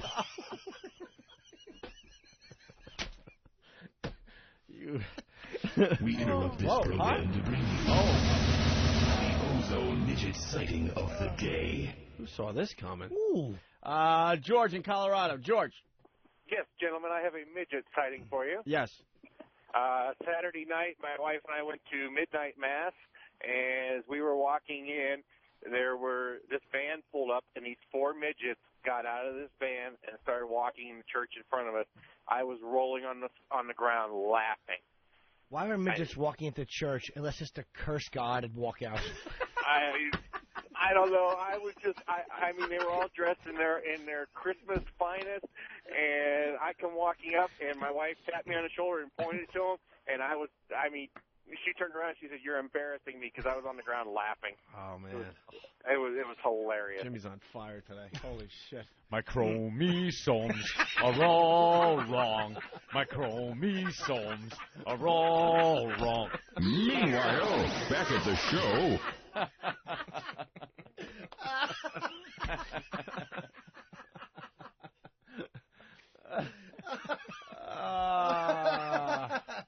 Wow. Oh, that's really funny. Speaking of special people, hello, who's this? It's me again. Hey. What's up? What do you got for the show? How's it going? What do you got for the show? You want to ask me a question? Yeah, what do you got for the show What do you today? got for the show? What do I have for the show today? What do you got for the show? She asks. I told you. I wished you happy holidays and everything. Great. Call me at home. You want me to call you at home? Give her the number. Give me the phone number. Absolutely not. No. Do you realize we're doing a talk show? You don't call a talk show just to wish you a happy new year. We're trying to get real shit done here. Okay. What would you like to get done? I'd like to see you die. No. That ain't going to happen. I'm going to live for a long time. It's going to be a treat for everyone, too. Yeah. I'm just going to sit back. But anyway, I have a and new enjoy location this. right now. I still work in Westfield, Uh-huh. but I live in Elizabeth. That's And fascinating. that's why you called the fucking radio show? No. What else? This is what why else would you the like satellite to say? radio show is so much better than our commercial radio show, because we finally woke up one day and got rid of all this dead weight. No. You have nothing. You're calling. Well, what about Stalker Patty? Doesn't she come around? She still has something to offer to the show. You have nothing. You're calling to you know, say we Happy can't- New Year. We just can't come And you've been around on hold whenever for an we hour. want. You have no money, and you got a prepaid phone card that you just wasted to say Happy New Year. No, I did not. No, I'm calling from a regular phone. If you had anything to offer, your husband wouldn't have gotten a New Jersey Transit tattoo on his face. My husband wouldn't have got what? I'm not even married anymore. No shit, Sherlock. You can't be married to a corpse. No. Oh. No. That is not nice. Come on. That's true. That's true. No, it's not. Uh-huh. Did you have some kind of flashback when you heard transit strike? Oh, my goodness. There you go again. Meant a whole different thing to you, didn't that? Bet you're not going to see Corpse Bride. Oh. No. That's the name of the movie? What? Oh, forget it. Would you say your marriage was right on track, or was there a problem? Excuse me. Was that the question you wanted to ask me? Yeah. No. Yeah. No. First of all, I was not married to my son's dad. First of all, what did you get your son for Christmas? I got my son a lot of things for Christmas. Like A what? lot of things. Name the best thing that he got. From his mom. Well, he got souvenir cars. From you? What? Yes. What are those? And, you know, and What are those? The things you buy in the gas station, like in a Hess? No. Oh, a Hess truck? No. Not a Hess truck. What are those No, things? he had plenty of those. What did you get your son? What did you that get him? barely What- see because you're an alcoholic. And you're a horrible mother. What do you mean I'm an alcoholic? Your son doesn't live with you. What did you get your son for Christmas? I told you what I got my son. I got him souvenir cars and stuff like that. Please send his address so we could give him a real Christmas. What Okay. is a souvenir car? What is a You want souvenir his real car? address? What's a souvenir car? I don't even know what that is. I know what Hot Wheels are. Yeah. You got your ex a cars, souvenir and that's train. like old-fashioned cars. Old-fashioned How cars. old's your kid? My kid is 15. That's what he wants. Nah. Yeah, he didn't want a What do you get a kid PSP. that has everything? Or maybe A his first, PSP. What, he's or got everything? or maybe his first iPod. Why, he's rich? Or his irresponsible drunk mother can't afford this shit. He doesn't have everything. Wait, hold on one second. You're Hold on one piss second. poor. Hold on one second. Okay, first of all, I no longer live in Westfield. You That place said got that. too expensive for me. Do you live with your son? No, I do not. Still How about not. you stop calling our show and call your son? How Stop long? drinking. I call my son all Stop the time. drinking so maybe you can give him a real Christmas one I day. call him all the time, and I gave him a real Christmas for so many years, and he still has real Christmases. No, he doesn't. His Yes, he mom does. got him fucking awful souvenir cars. Oh, come on. You know what the don't best- know what else I got him, The Dad? best present you could give him is to stand on the path tracks, Exactly. just like dear old Dad. Wrong. Choo choo. Goodbye. I'll talk to you later. What else did you get him? Hold on. The souvenir cars and what else? The souvenir cars and whatever else I'm going to get him. Well, Going to get him. That's Going great. to get him. I hope you're fucking Jewish. Look. How much did you spend? How much were the souvenir cars, Lady Di? How much were they? How much were the souvenir Yes, cars? ask me They the were quite a question bit. again and then give me. How much is quite a bit? They were quite a bit. How much? Couple $100. You're lying. I'm not. You're no, I'm lying. You're lying through your tequila worm. What do you want me to tell you? Well, I hope The truth. He lives with your dad. I hope he at least gave him some good gifts. Yes, he did. Well, that's good. So you said you gave him a lot of stuff. You gave him a souvenir car, which probably cost you $30. He lives with fake dad, not real dad. No. He lives with my father. Lady Di's father. He lives with my father. Oh, right. He lives with his grandfather. Yeah, with grandpa. Right. And what else are you going to get him when you're not spending money on booze? Huh? What else are you going to get him when you're not spending money on booze? Excuse me, I'm not spending any money on booze. Yes, you are. I cannot afford that right now. Yeah, I can't exactly. afford, believe me, I can't do it right What now. kind of job do you have? She's a waitress. Dunkin' Donuts. Oh. I'm going there in a little bit. Who are you, the guy in the commercial? I'm not in the I guy. bet I'm you not you the guy wrapped that up a box of your son's favorite donuts for Christmas. Yeah. No. Here's 6 crullers and 6 Boston creams. Oh. I wish I could have gave you more this Christmas, but I'm so irresponsible. But, you know, booze is expensive. And I had to feed my fat face with alcohol. No, I do not. I don't do that anymore. Yes, you do. No, I don't. You're lying. What do you mean I'm lying? Did you get help like we asked you to? No. Yes, I am getting help. What are you doing? Mm-hmm. Well, I'm still working. See, you I'm made this doing our, right now. and people are going, "Wow, you're being pretty brutal to this this woman." She made this our problem. Lady Di? Lady What? Di? Yeah. What? Hello? Exactly. That's what you should have done in a box, and your son could have opened it. Listen, What kind of help are you getting for your alcoholism? Well, whatever help I can get right now. I go to meetings. I have to do what I have to do. When's the last time you had a drink? And don't lie. The last time I had a drink? Yeah, I for don't know, real. about a month ago. That's such a lie. Oh, if we lie, got Marion on lie, the phone, she'd tell us lie. differently. Now I'm lying to you. Lady lie. No. Lady died. Not Lady Di is doing a brand new dance now. Come on, lady, kiss a locomotive. Stop already. Oh, my goodness. I gotta do what I gotta do. What does that mean? Stop with your vagaries. I gotta do what I gotta do. Exactly. Do you really think that's an easy thing to do? What? Stand in front of a train? Was for your What? husband. No. Forget about the front of a tree. You know, don't mention that first of all. All right. Enough already. Sorry, it's just got such comedic value. Enough. All right. You know, I Go mean, ahead. don't even talk about it. How many boxes was he buried in? Excuse me? So what what you said you got to do what you All got to right, do. you know. What do you have to do? I have Did they have to to get pick 'em up? myself together. I know what I have to do. You've been saying that for years and years, and your son is growing up. You have a responsibility. You made this know our that. fucking problem, and you do nothing about it. Well, how do you know I don't do anything about it? We were talking to you. You're working at Dunkin' Donuts. Apparently her husband went to pieces before and after the train. All right, enough with the train. Right, enough with the train. I agree. know. I agree. Stop that. I agree. That is Yeah. that is a bad thing to talk about. You're right, it I really understand. Okay. So do you feel like, I mean, are you getting yourself getting yourself together? Are you picking up the pieces? I'm Yeah. trying to. Are you? Yes, I Good. am. Good. I mean, like it's not, to see it's people not get an their easy life thing on to track. Do. What's Yeah. that? It's not an easy thing. Well, to do. are you working full time at Dunkin' Donuts, or do they have you like in training? 7 straight days a week. You're done with your training? I'm done with my. I never even had to get trained over there. Oh no. Why didn't you have to get trained? Because as soon as 2 days later, I knew the job right away. Really? Yeah. Marion, Yeah. Hi. How you guys doing? Oh my goodness. is Lady Di getting better? Yeah. Well, didn't I tell you? Lady yeah, Di, she's- don't wait. Marion, She's doing really good. Marion, when's the last time she drank? And Di, don't say anything. I don't remember. What do you think? It's been a while. How long? Maybe over a month. All right. I say Christmas. Over a month. No, not Christmas, Anthony. No, you didn't, Diane. You didn't have anything for Christmas because you were working and I was with you Christmas. Right. All right. And did she get her son nice things for Christmas, or at least try?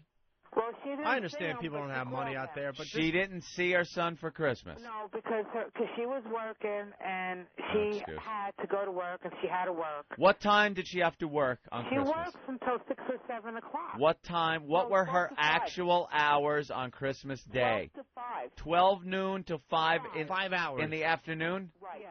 5 hours, and you couldn't see your fucking son in 5 hours. You had to work. Anthony. I know a lot of people that had to work Christmas and they still like enjoyed some part of the holiday. Hey, she wanted to see him last week before Christmas. Christmas Day, you worked 5 hours. All right, the other 19 hours. She had no way of getting to where he is. Really? Yes. I did not How far away is he? Take the train. take the train. There's no buses or no trains that go to where her dad lives. No, Why didn't Dad's got to be the smartest person in this And whole I thing. couldn't pick her up because I was with my No one family could. on Christmas. Fucking bulldozer, perhaps. Excuse me. A forklift. I was with my husband and my family. So how are you guys doing? All right, listen. We're good. You don't Good, call good. us to say how you doing. You call Well, us because you have something. We're not on a tiny little city anymore.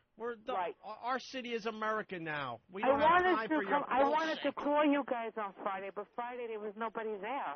Well, Di, it sounds like you're just, full steam ahead. Just, I gotta go to work. Picking up the pieces. That's great. Picking up the pieces of your broken life. Like the little train that could. Yeah. You know, you saw that mountain. There we go with the train again. Oh, I'm sorry. I was just making an analogy to a child's story. Perhaps if you read one to your son once in a while. Why bring up the happiest day of your husband's life? Excuse me. Di, do you say to yourself, No. Listen to me. when you're going to work, do you say, I know I can, I know I can, I know I can? First of all, Yeah. I was not married to my son's father. Uh-huh. Okay, and second of all, he was not my husband. Right. That would be Okay, the and third first of all. It's a very sad situation. What happened? Very sad. Yeah, What happened? What No, happened? kidding aside, what Finally happened? let's get some closure on this. Yeah. What happened? What happened? Now you're giving us good radio. What happened? Come on. What happened that fateful day? That's right. What happened that fateful day? Yes. What happened that glorious day? See myself? Huh? What happened? Guys, let's not bring up the past. Hey, Marion, you keep out Marion, of go this. fuck yourself. This is the new show. Marion, Opie. you keep out of this. That's right. Opie. Lady Di, now share. Lady We Di. don't talk about our lives on the show. Right, that's our And whole our job. personal lives. We talk about This is my son we're talking I about. don't want to talk about. Your son doesn't have satellite radio. Yeah. You can't get this show on a piece of shit car that I you don't got think for Christmas. that should be brought up, guys. Why? Because I don't think so. Now, here we go again with the teaching thing. You people don't want to be brought up the fact that you guys used to be married. And I'm sure, you don't bring up the fact that you dated Sandy for how many years? And you're not dating her no more. I don't think you guys should be, talking about past experiences here. Hey, you stupid bitch. I talked about everything, so shut up. Now Yeah. it's Lady Di's turn. Now, Lady Di, tell us what happened that day. That's nobody's business. Lady Di, what happened? You're not even sure what happened. Lady Marion, Di. stop jumping in. Lady Di, give us something for once. What happened Marion, that day? you're a good story blocker. Yeah, you got to dump Marion off the phone. She keeps interrupting. Yep. Bye-bye. Now, Lady Di, tell us what happened that day. I told you what happened that day. No, tell us what happened the day that happened with the train. He was And depressed. that's what he did. All right, now a little more detail. He was depressed Well, I about wasn't there. what was he depressed about? I don't know, because I wasn't there. And what day was this? What year? 2001. 2001. He's depressed. What train line was it? I guess it was an Amtrak. I don't know. What exactly did he do? We have a lot of new listeners that don't know you and they don't know the story. Obviously it's not pleasant, but what exactly did he do? Well, what he did was he committed suicide, and he went in front of a train. Okay.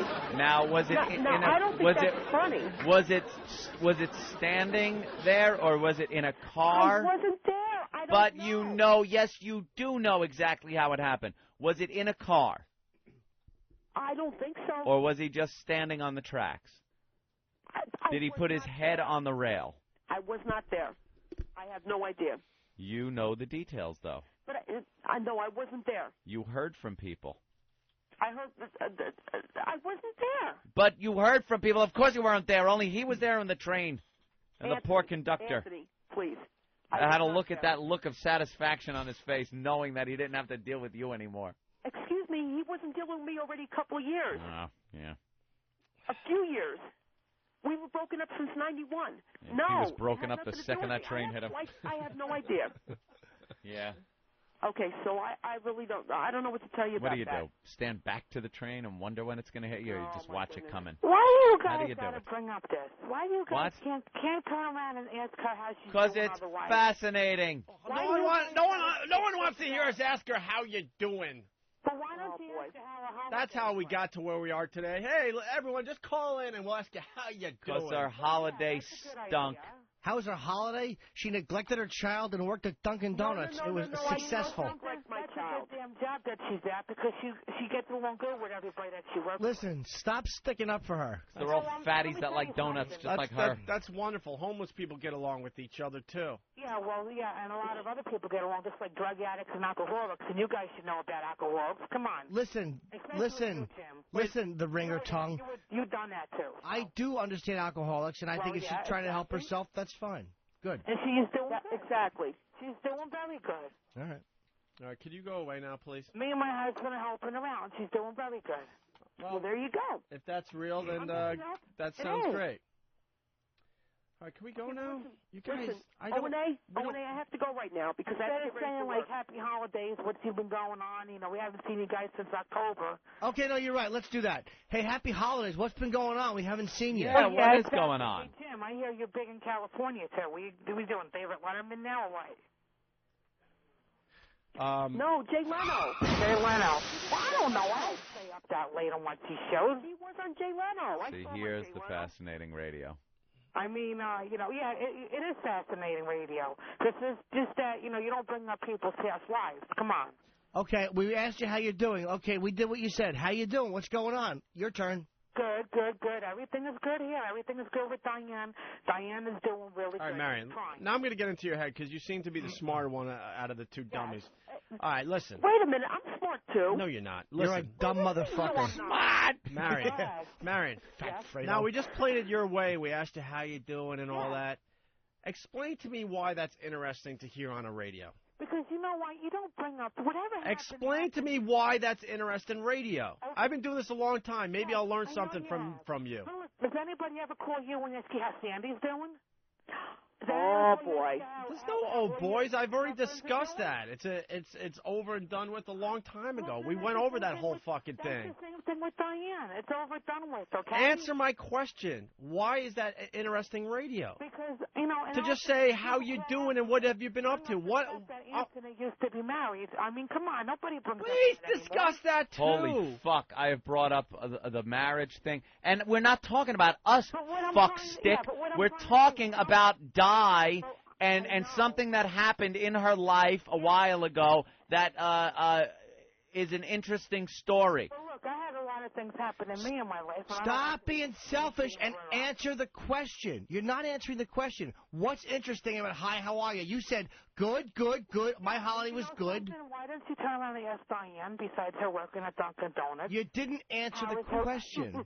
How's her alcohol? Guys, you really got guys, you got to leave the show alone. You got to leave the show alone. You bring nothing. You bring nothing to the table. Contribute nothing. Okay? You got to leave the show know everything, and then all of a sudden turn around and make fun of it, and people are all over. Oh, shut up. That fucking fucking cunt. Cow's tongue and a human head is really bugging me. Oh. I don't know what to tell you. With her 1940s football helmet hairdo. It really is awful. She looks like Marge Simpson, but fatter and not quite as sexy. In honor of them and the discussion we had about the Wizard of Oz and the new Johnny Knoxville movie, The Ringer. Yes. We got that song you want to hear. Yeah, this is done in at Great Adventure. I think you set it up 20 minutes ago, Yeah. so here's the song. I had time of my life. Now I never felt this way before. Yes, I swear it's the truth, and I owe it all to you. 'Cause I've had the time of my life. I always thought of you.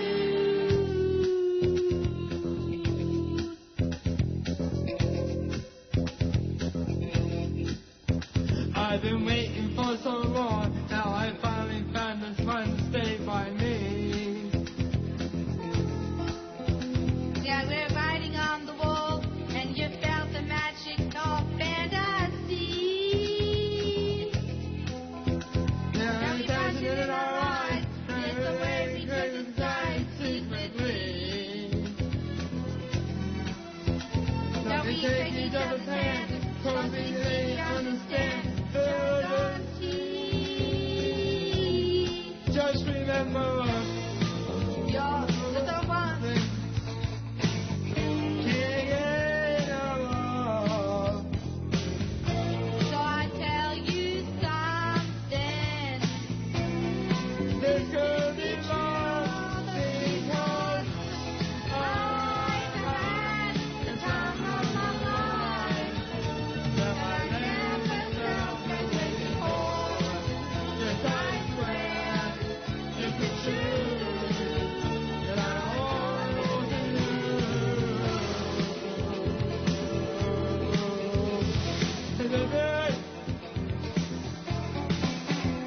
And my body and soul gone, you know that you never know. So just let it go. Be afraid to lose control. No. God knows on your mind. You stay with me tonight. Me, remember, all the one thing. I can't get enough of. I'll tell you something. This can't be love because I had the time of my life. No, I never felt this way before. I swear it's the truth. I owe to you was I had the time of my life. And I said to you was gone, and I found your truth. I owe to you.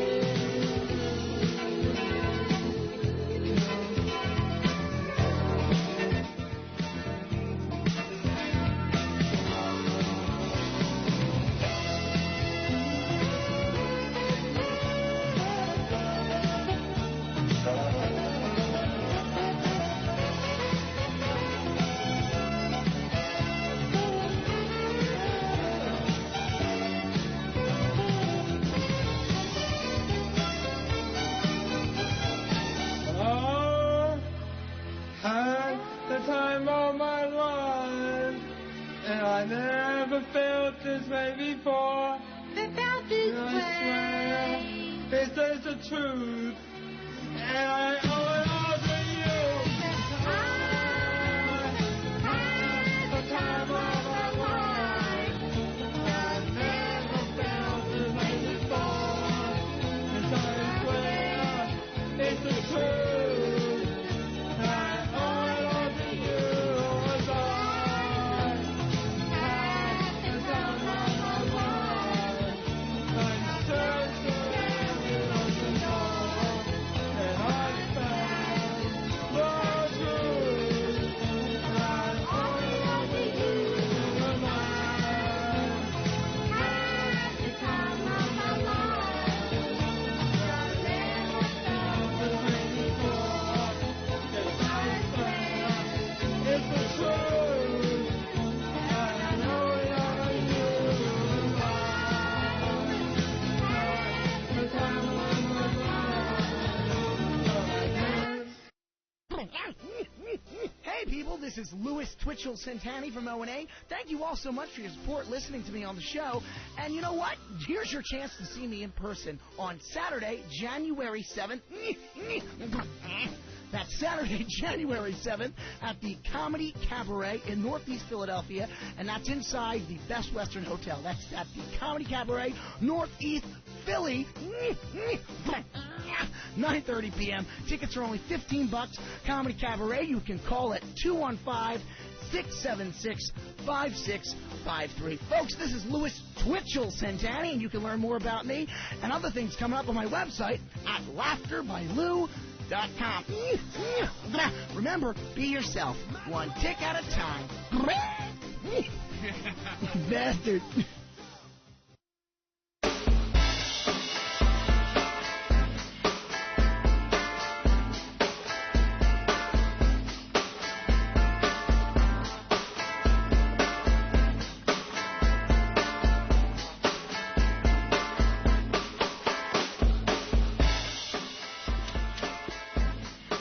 What's the name of that one band? The Hasidic Jew hip hop guy, Modest Yahoo or something like that. What the hell is his name?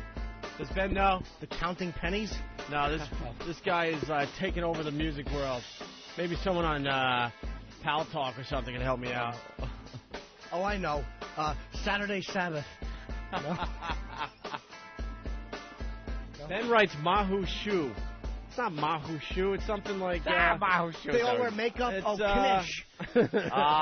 Love them. Help me out. Modest Yahoo. You hear any Modest Yahoo yet, Anthony? No. Are you up with the kids' music or not? We have any Modest Yahoo in the old kids' music? master computer? This guy is just on fire. We got anything there, Derek? XM's not onto the Modest Yahoo train yet?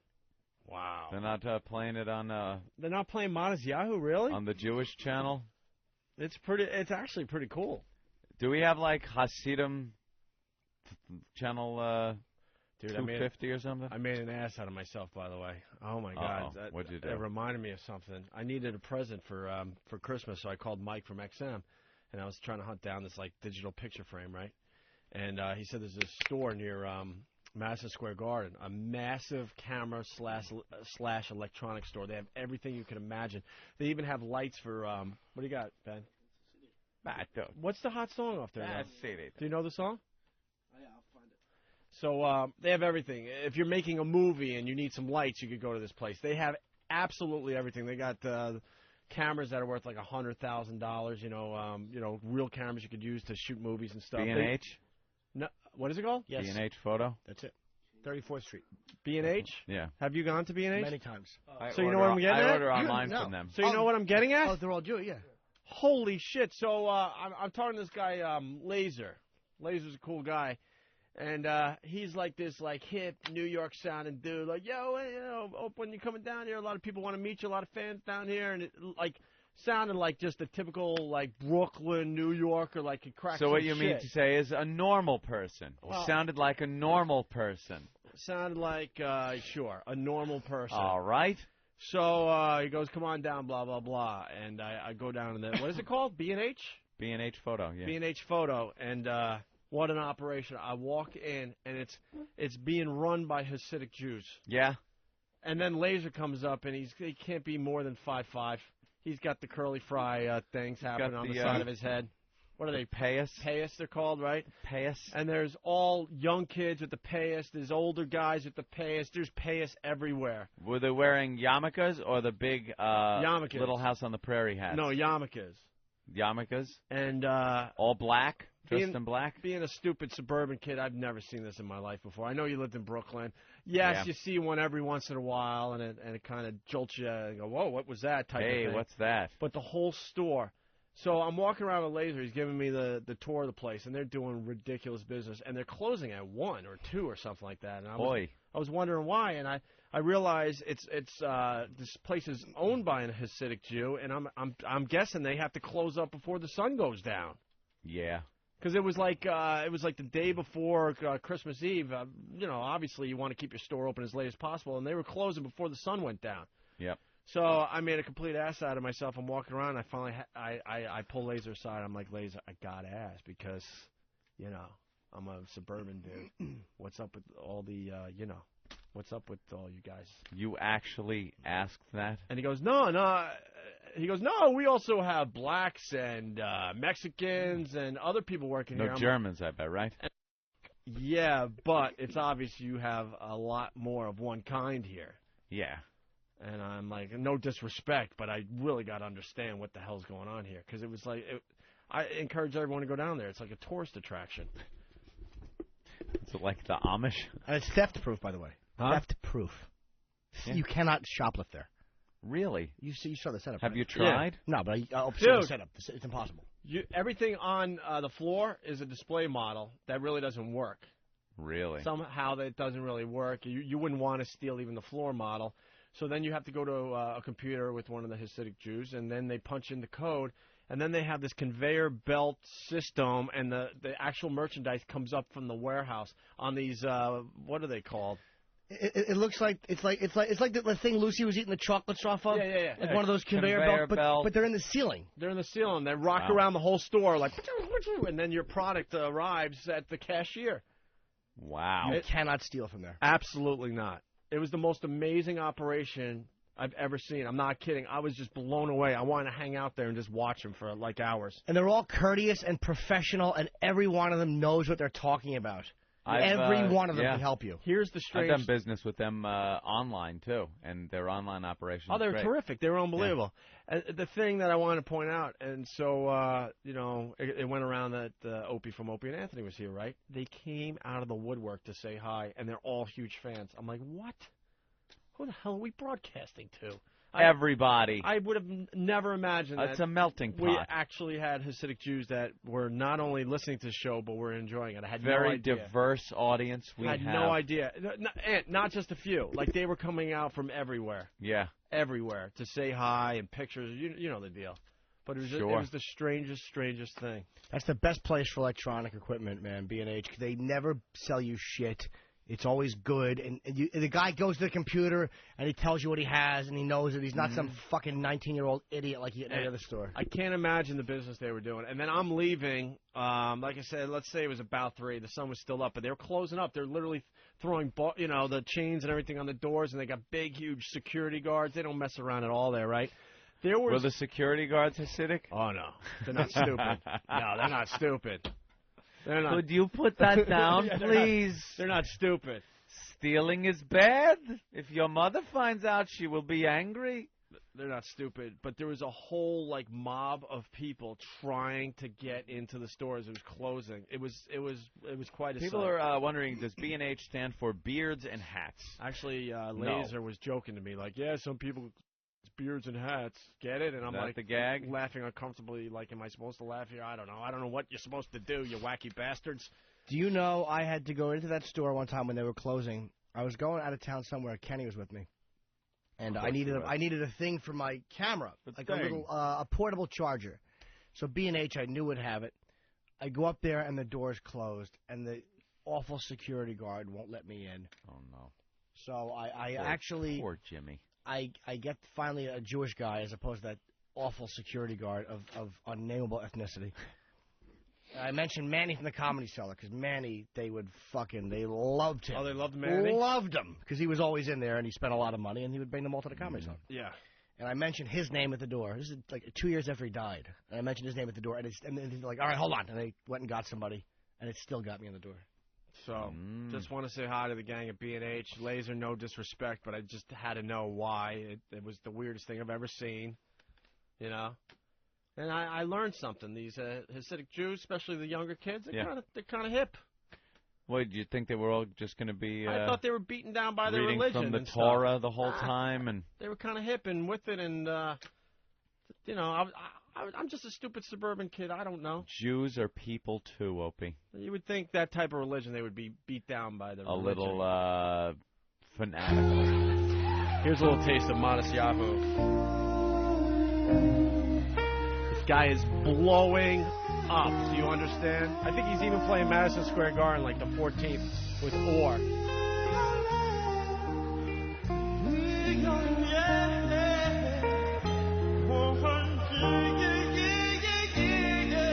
This is called King Without a Crown. It kicks in right here. A little reggae action.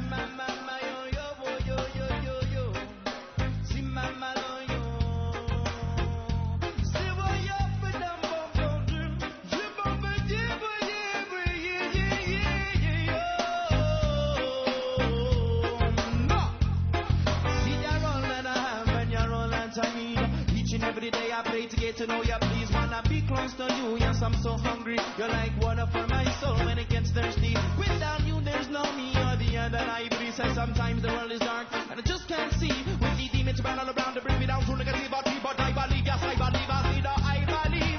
Understand I'm on 2 feet, won't be brought down on one knee. I fight with all my might and get these demons to flee. Hashem's rays, fire blaze, burn bright and I believe. Hashem's rays, fire blaze, burn bright and I believe. Out of darkness comes light, twilight unto the heights. Crown heights, you're burning up all through the twilight. So thank you to my God, and I finally got it right. Now I fight with all of my heart and all of my soul and all of my might. And what's this feeling? My love will rip a hole in the ceiling. Giving myself to you now from the essence of my being. And I sing to my God songs of love and healing. I want Mashiach now.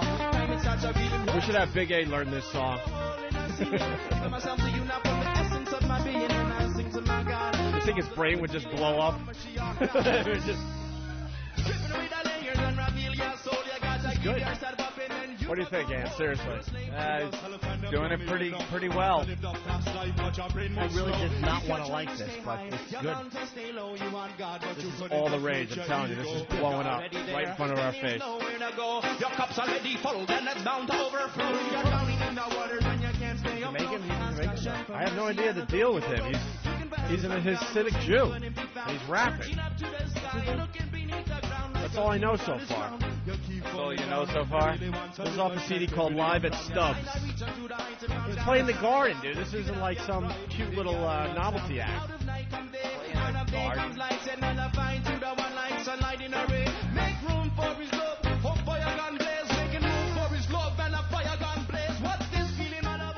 Huh? Do you understand the standing ovation that this would get at the Apollo? They love whenever a white guy comes in and does anything like that's black, they love. Like if you're a white guy or an Asian guy comes up and can really do it well. Yeah. It's over. Yeah. They win. This guy will be unfollowable in the Apollo.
Myself to you from the essence of my being.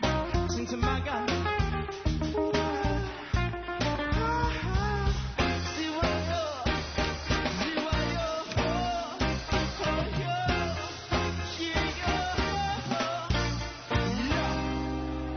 There you have it. What's his name? Well, Modest Yahoo. Blowing up.